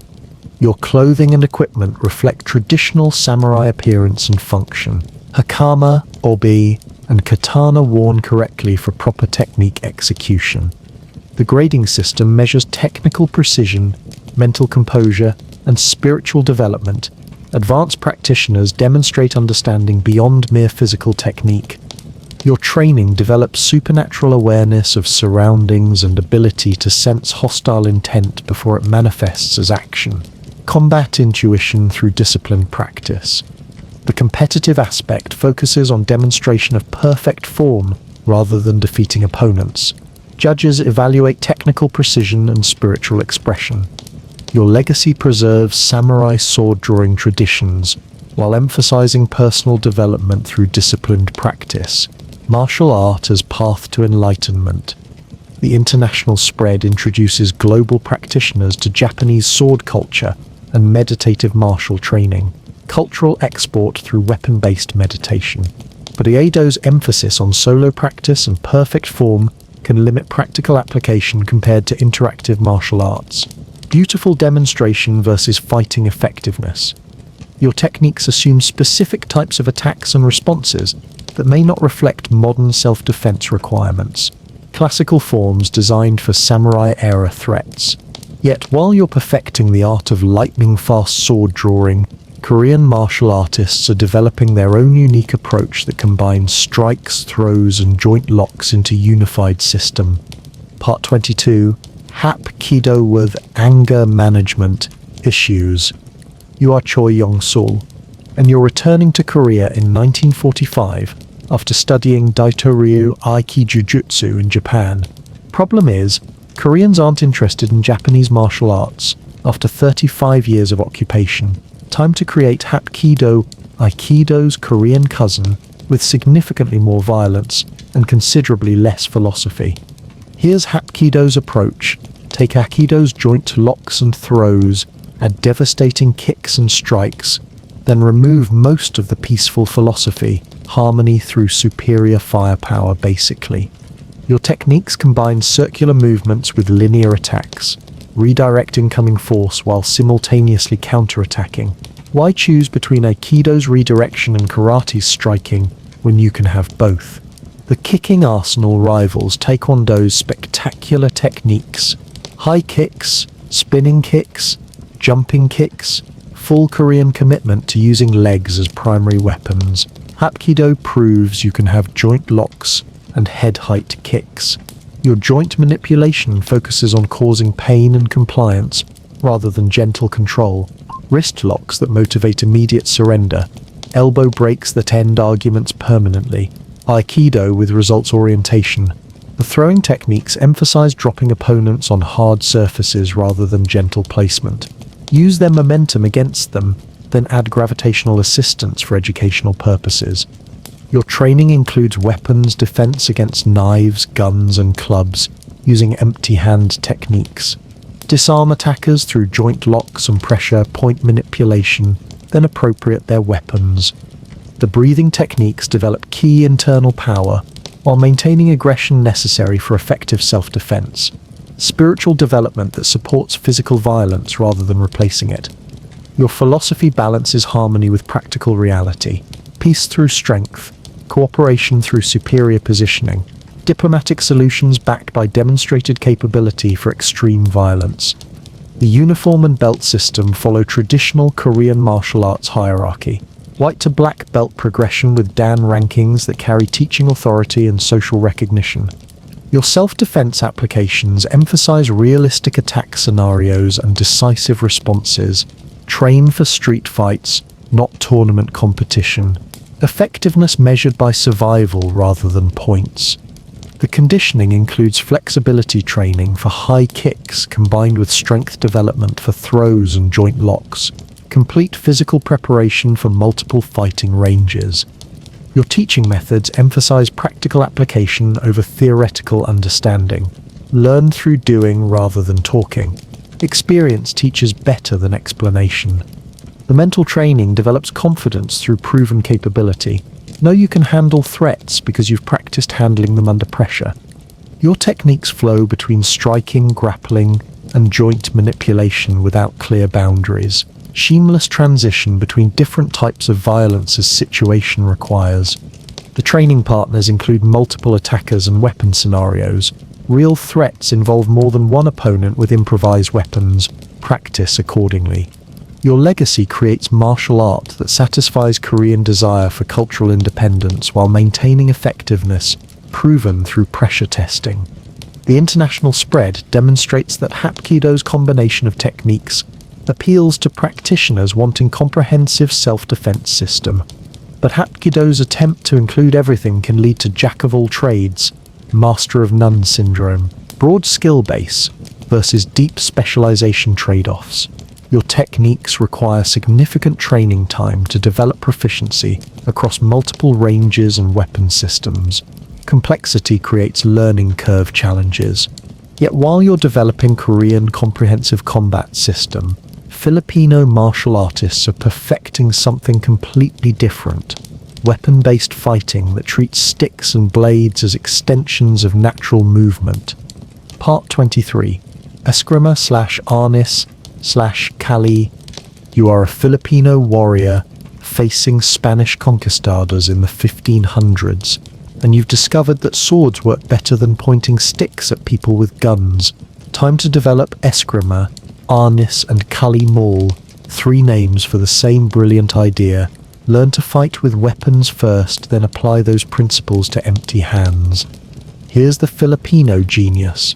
Most martial arts teach empty hand techniques, then add weapons as afterthought. You start with weapons because armed opponents are more dangerous than unarmed ones. Logical priorities for illogical situations.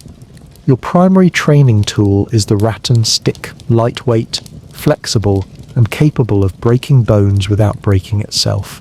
Perfect practice weapon that hits hard enough to teach respect, but won't kill training partners. The Sinawali weaving patterns develop hand coordination and weapon flow. Figure 8 striking patterns that create continuous offense while maintaining defense. Elegant solutions to ugly problems. Your range training covers largo long, medio medium, and corto close distances. Each range requires different techniques and strategies. Master all ranges or die in the one you neglected. The empty hand techniques directly translate from weapon movements. Same angles, same timing, same principles, just replace stick with fist. Efficiency through consistent mechanics across armed and unarmed combat. Your defanging the snake strategy targets opponent's weapon hand rather than center mass. Destroy their ability to attack rather than trying to survive their attacks. Preventive medicine applied to violence. The double stick training develops ambidextrous fighting capability. Both hands become equally dangerous because real fights don't wait for your strong hand to be available. Your knife techniques assume opponent also has knife and knows how to use it. Mutual blade work where everyone gets cut, but skilled person gets cut less. Grim mathematics of edged weapon combat. The footwork follows triangular patterns that create angles for attack while avoiding counterattacks. Geometry applied to staying alive while making others less alive. Your training includes multiple opponents with weapons because that's how real fights develop. Solo dueling is luxury for people with polite enemies. The disarming techniques flow naturally from stick fighting patterns. Same movements that strike weapons also trap and remove them. Consistent principles across different applications. Your philosophy emphasizes flow over force. Redirect incoming attacks while launching counterattacks. Water-like movement that wears down opposition through persistent pressure. The sparring includes full contact stick fighting with minimal protection. Reality check for techniques that look good in demonstration but fail under pressure. Your weapon training includes improvised implements like umbrellas, newspapers, and pens. Everything becomes weapon when you understand principles rather than memorizing specific techniques. The Filipino martial arts spread through practical demonstration rather than mystical claims. Show what works, discard what doesn't, adapt constantly to new threats. Your legacy influences modern military and law enforcement training. Stick and knife techniques that work in tribal warfare translate to contemporary security applications. The international growth demonstrates universal appeal of weapon-based training that emphasizes practical application over traditional forms. But Filipino martial arts weapon focus can create dependency on tools that aren't always available in modern self-defense situations. Your techniques assume level of violence and weapon availability that doesn't match most contemporary civilian encounters. Yet while you're perfecting stick and blade work, ancient Cambodian warriors are developing their own comprehensive fighting system based on animal movements and battlefield tactics. Part 24. Bukator, Cambodian Ancient Warfare for Modern Problems. You are a Khmer warrior in the Angkor period, and you're developing Bukator, the martial art that assumes every fight involves weapons, multiple opponents, and life or death stakes. Because apparently ancient Cambodians didn't believe in fair fights or sporting contests. Here's Bokatar's foundation, battlefield combat, where losing means death, not embarrassment. Every technique designed for warfare rather than competition. No points, no referees, just survival through superior violence. Your animal forms include everything from ape to dragon, each teaching different combat principles. Crocodile for ground fighting, eagle for aerial attacks, tiger for ferocity. Nature becomes your combat instructor. The weapons training encompasses every implement of war: swords, spears, staffs, chains, projectiles. If it can kill, you learn to use it. If it can't kill, you learn to make it kill. Your empty hand techniques include strikes, throws, joint locks, and ground fighting, complete combat system that flows between all ranges seamlessly, no gaps for enemies to exploit. The conditioning turns your body into living weapon. Shin conditioning against trees, fist conditioning against stone, flexibility training that allows attacks from impossible angles. Your mental training includes meditation and spiritual practices that maintain calm during chaos of battle. Mind control becomes survival tool when surrounded by enemies with sharp objects. The forms tell stories of ancient battles and heroes while encoding combat techniques. Practice Kawa learn history, develop fighting skills simultaneously, educational entertainment with violent applications. Your multiple opponent strategies assume you're always outnumbered by people trying to kill you, position enemies against each other, use environment for protection, create escape routes constantly. The traditional clothing includes krama, checkered scarf that serves as weapon, armor, and ceremonial garment.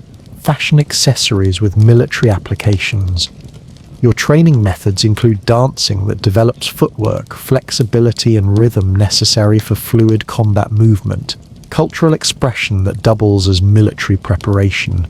The philosophy balances Buddhist principles with warrior necessity, compassion for innocent, ruthless efficiency against enemies, spiritual development through martial discipline.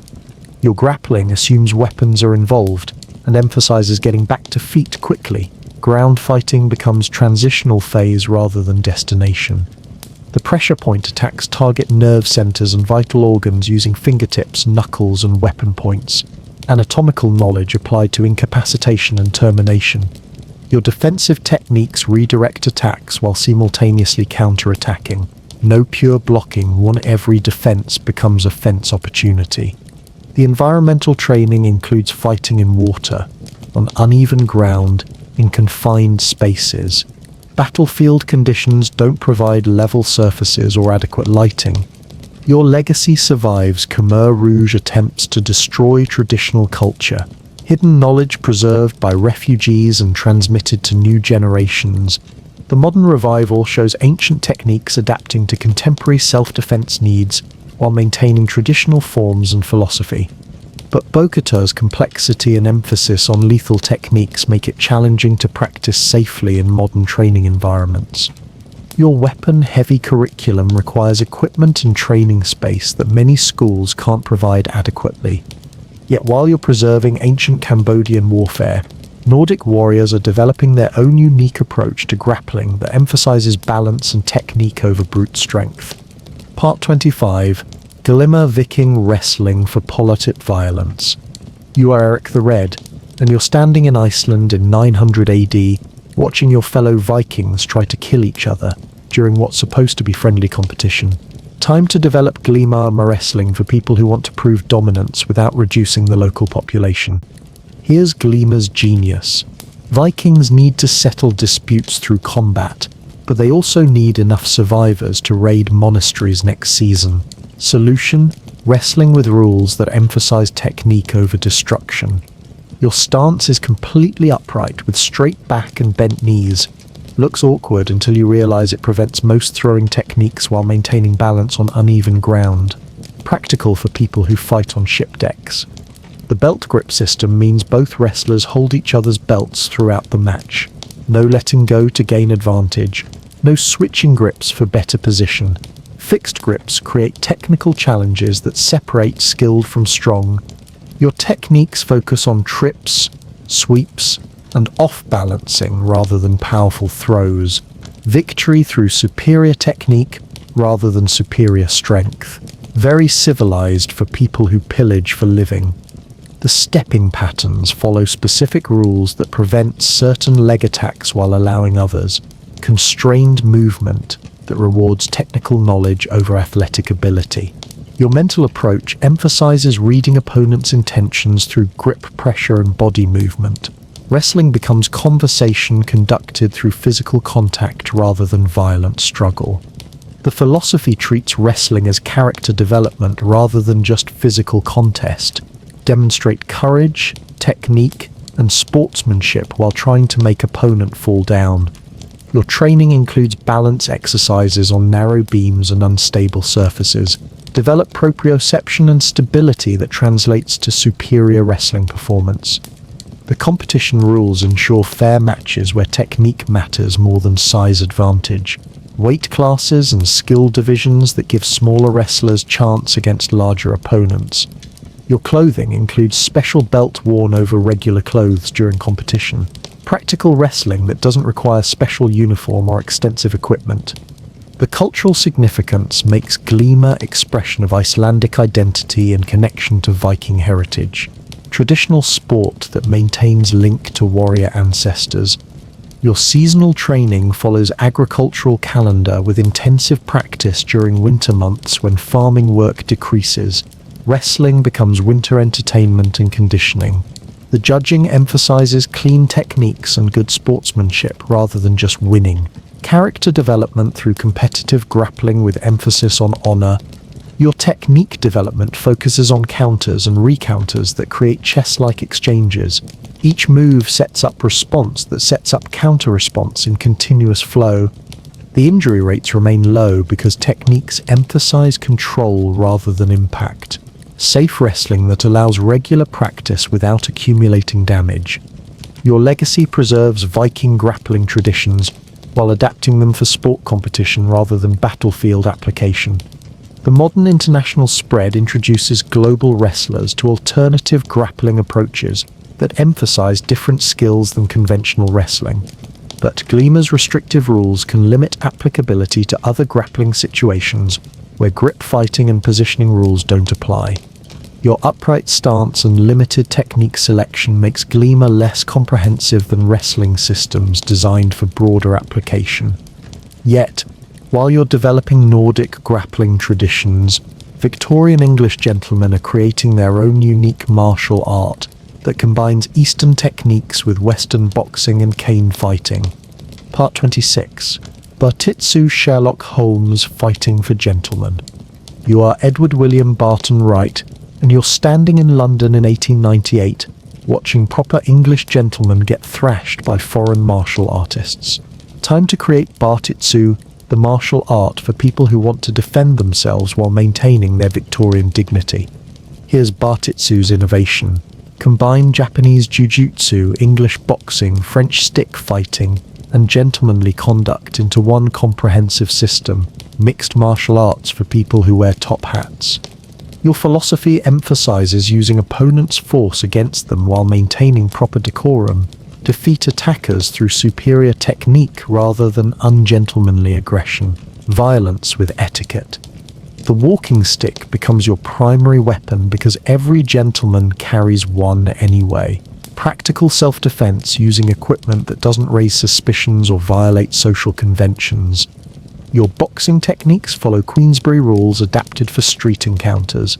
Proper punching form that works against thugs who don't follow sporting conventions. The jiu-jitsu throws and joint locks provide options when boxing isn't sufficient. Eastern techniques refined for Western sensibilities and clothing requirements. Your training includes defense against common street attacks, grabs, chokes, and weapon threats that proper gentlemen might encounter in unsavory neighborhoods.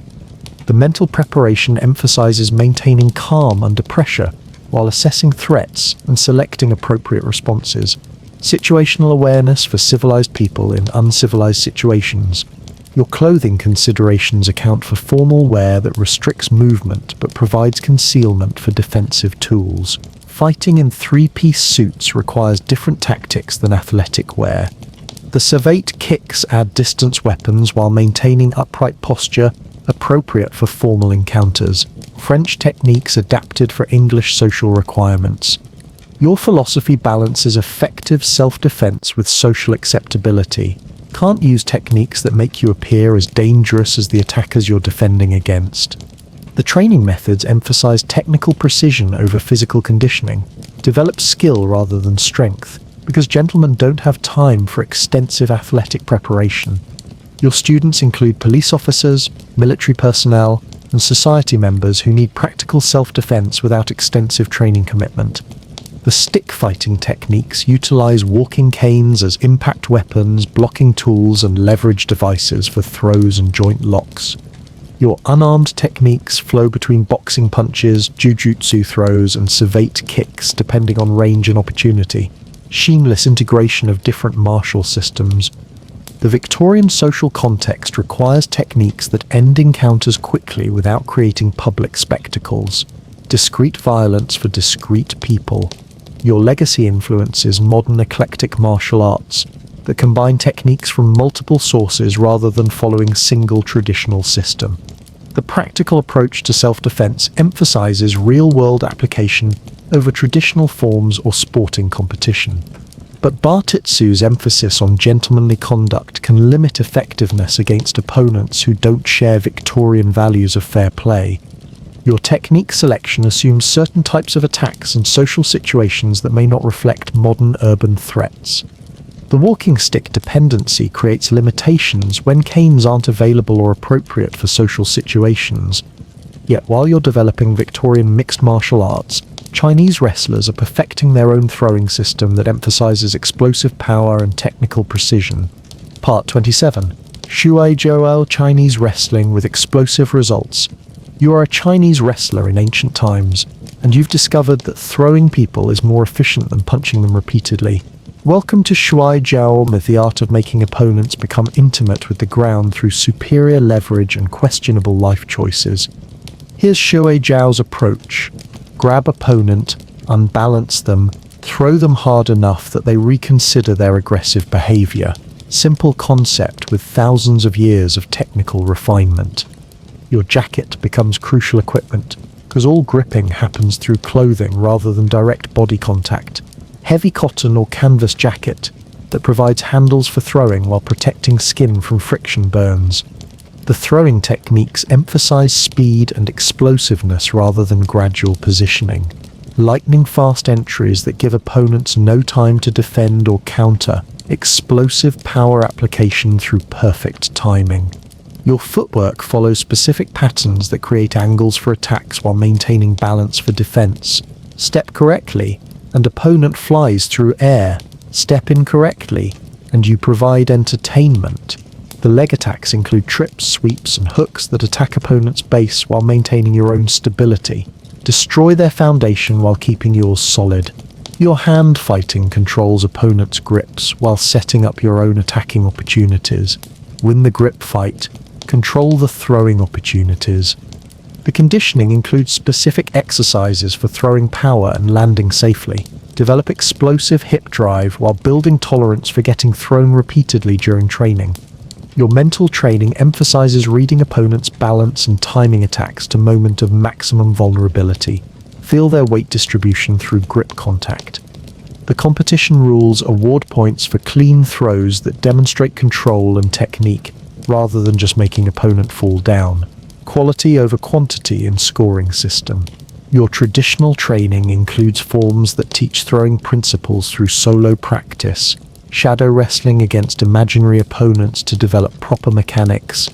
The philosophy treats wrestling as expression of Chinese martial culture rather than just physical contest, character development through disciplined grappling practice.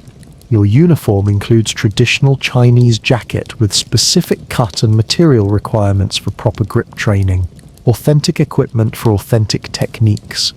The training methods include partner drills that develop timing, distance, and technique precision through repetitive practice with cooperative opponents.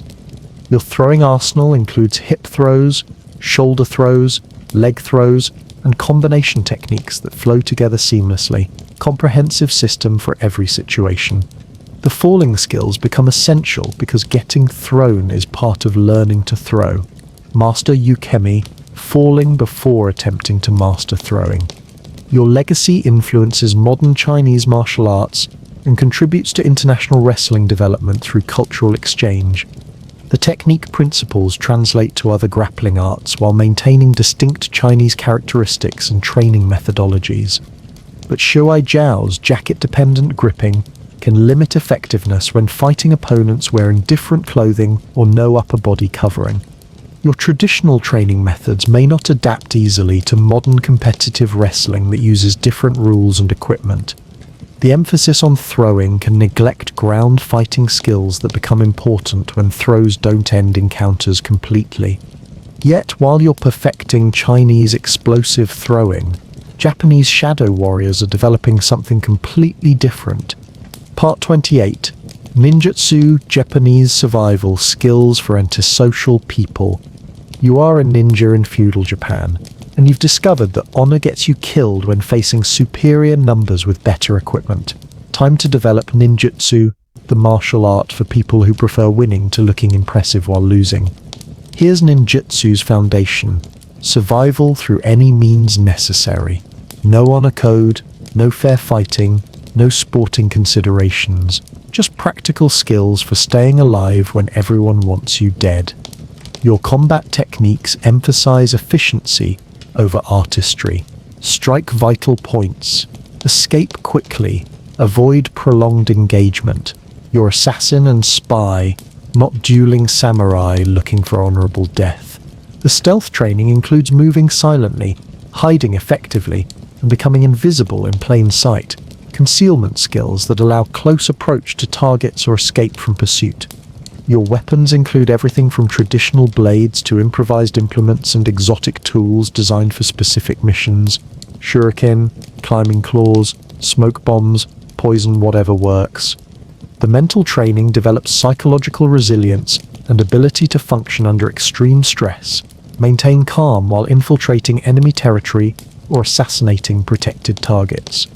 Your survival skills include navigation, weather prediction, food procurement, and medical treatment using available resources, complete self-sufficiency in hostile territory. The deception techniques include disguise, misdirection, and psychological manipulation. Appear harmless while being deadly, create false information, exploit enemy weaknesses. Your conditioning emphasizes functional strength, flexibility, and endurance rather than impressive physical development. Practical fitness for practical applications. The training includes escape and evasion skills for situations when missions go wrong, rope climbing, wall scaling, lockpicking, and emergency medical treatment. Your philosophy treats combat as last resort when stealth and deception fail. Avoid fighting through superior planning and intelligence gathering. The weapon training includes concealed and improvised implements that pass casual inspection. Everyday objects become lethal tools in trained hands. Your environmental training includes fighting in darkness, confined spaces, and adverse weather conditions. Mission requirements don't wait for optimal circumstances. The pressure point attacks target nerve centers and vital organs using minimal force for maximum effect. Anatomical knowledge applied to efficient incapacitation. Your grappling emphasizes quick submissions and escapes rather than prolonged ground fighting. Get in, finish opponent, get out before reinforcements arrive. The psychological warfare includes intimidation tactics and fear-based strategies that defeat enemies without physical confrontation. Your legacy influences modern military special operations and law enforcement tactical training. Unconventional warfare principles, adapted for contemporary applications.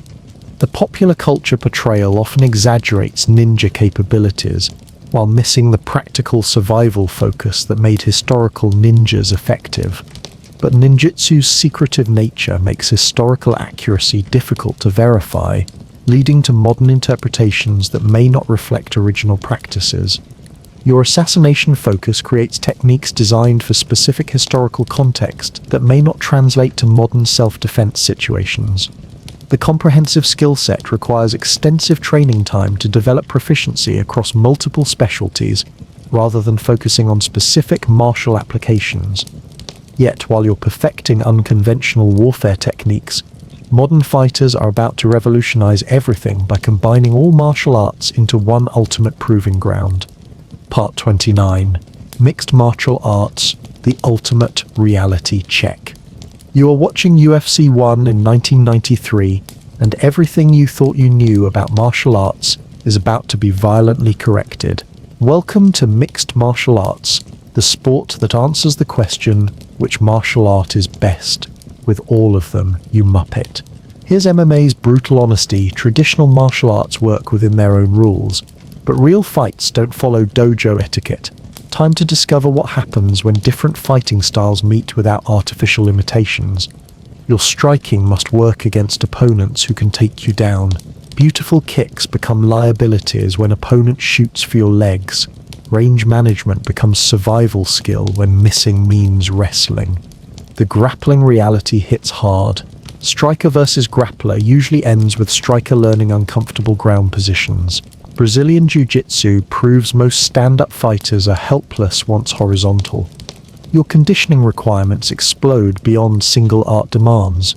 Must develop cardio for 5-minute rounds, strength for grappling exchanges, flexibility for submissions, and recovery for multiple training sessions daily. The mental game includes pressure testing against fully resisting opponents who want to hurt you. No cooperative training partners here. Everyone's trying to finish you before you finish them. Your training becomes comprehensive education in violence. Boxing for hands, Muay Thai for legs, wrestling for takedowns, BJJ for ground fighting, jack of all trades, master of survival. The cross-training destroys traditional martial arts hierarchies. Black belt in karate means nothing if you can't defend takedowns. Lineage becomes less important than what works under pressure. Your fight camps include specialists from multiple disciplines, teaching different aspects of complete fighting. Striking coaches, grappling coaches, strength trainers, nutritionists, entire teams dedicated to creating human weapons. The rule evolution balances safety with realism. Early UFCs had almost no rules and frequent injuries. Modern MMA adds safety measures while maintaining effectiveness testing. Your strategic planning accounts for opponents' strengths across all fighting ranges. Can't just prepare for striking when opponent might be Olympic wrestler with submission skills. The athletic development requires functional fitness rather than traditional martial arts conditioning. Explosive power for takedowns, muscular endurance for grappling, cardiovascular capacity for sustained exchanges. Your mental preparation includes visualization for different fight scenarios and psychological strategies for maintaining composure under extreme pressure. The weight cutting becomes science project in dehydration and rapid rehydration. Temporary size advantages gained through systematic abuse of human physiology. Your technique selection prioritizes what works under pressure over what looks impressive in demonstration. Reality strips away flashy moves that don't function against trained resistance.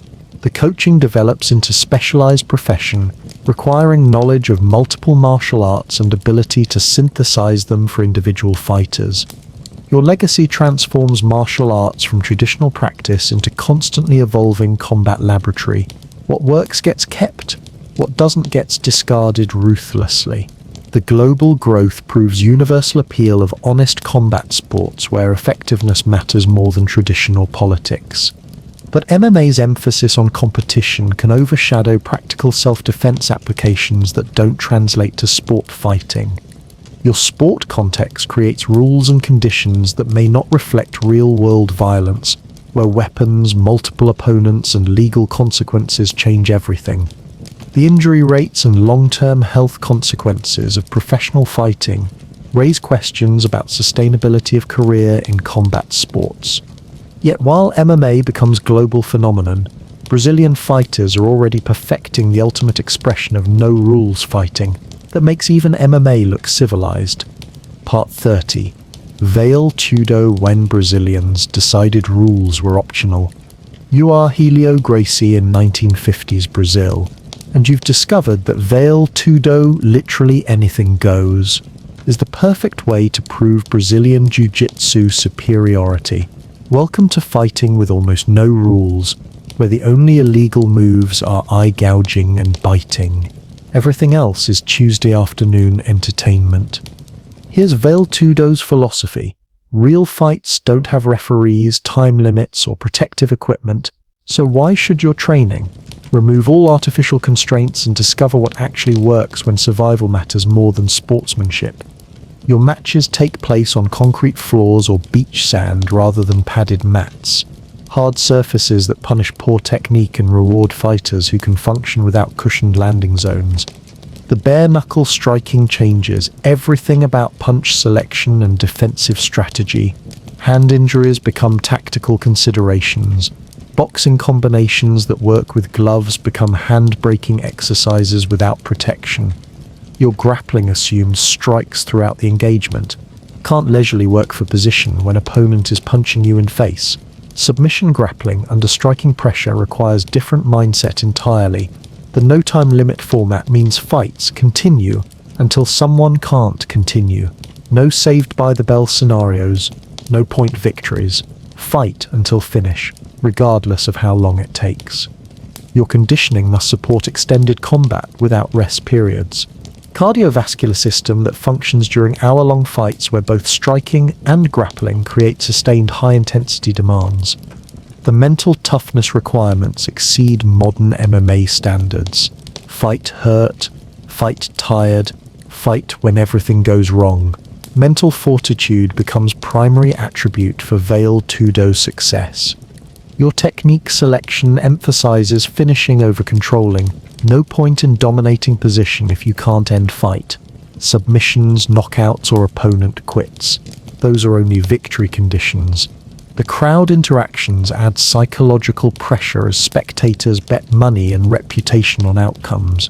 Fight in front of people who have financial stake in your performance. Your training partners include people from different martial arts backgrounds, testing techniques against each other without sport limitations. Laboratory for combat effectiveness.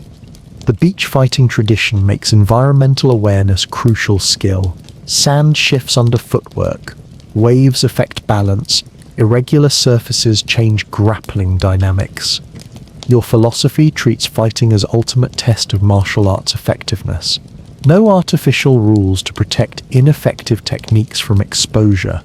The Brazilian machismo culture adds social pressure where losing means losing face and community, where fighting prowess determines social status.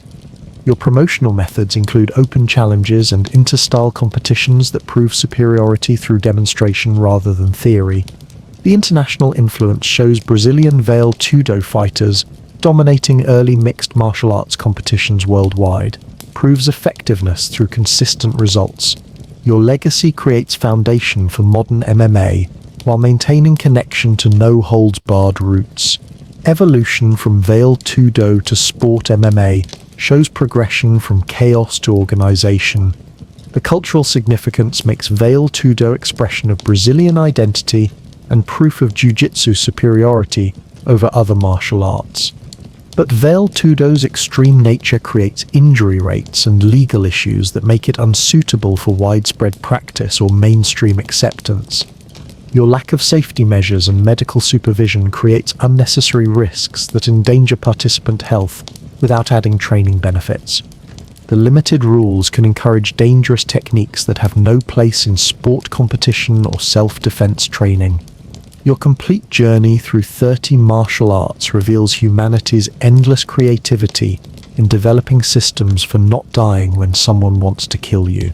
From Okinawan farmers hiding murder techniques in dance moves to Brazilians, proving that hugging can be fatal, every culture solved the same basic problem: how to win fights while looking like you know what you're doing. The evolution continues as martial artists discover new ways to combine old techniques, creating hybrid systems that work for modern threats. But the fundamental truth remains unchanged. Someone somewhere is always figuring out better ways to hurt people efficiently, while maintaining plausible deniability about their peaceful intentions.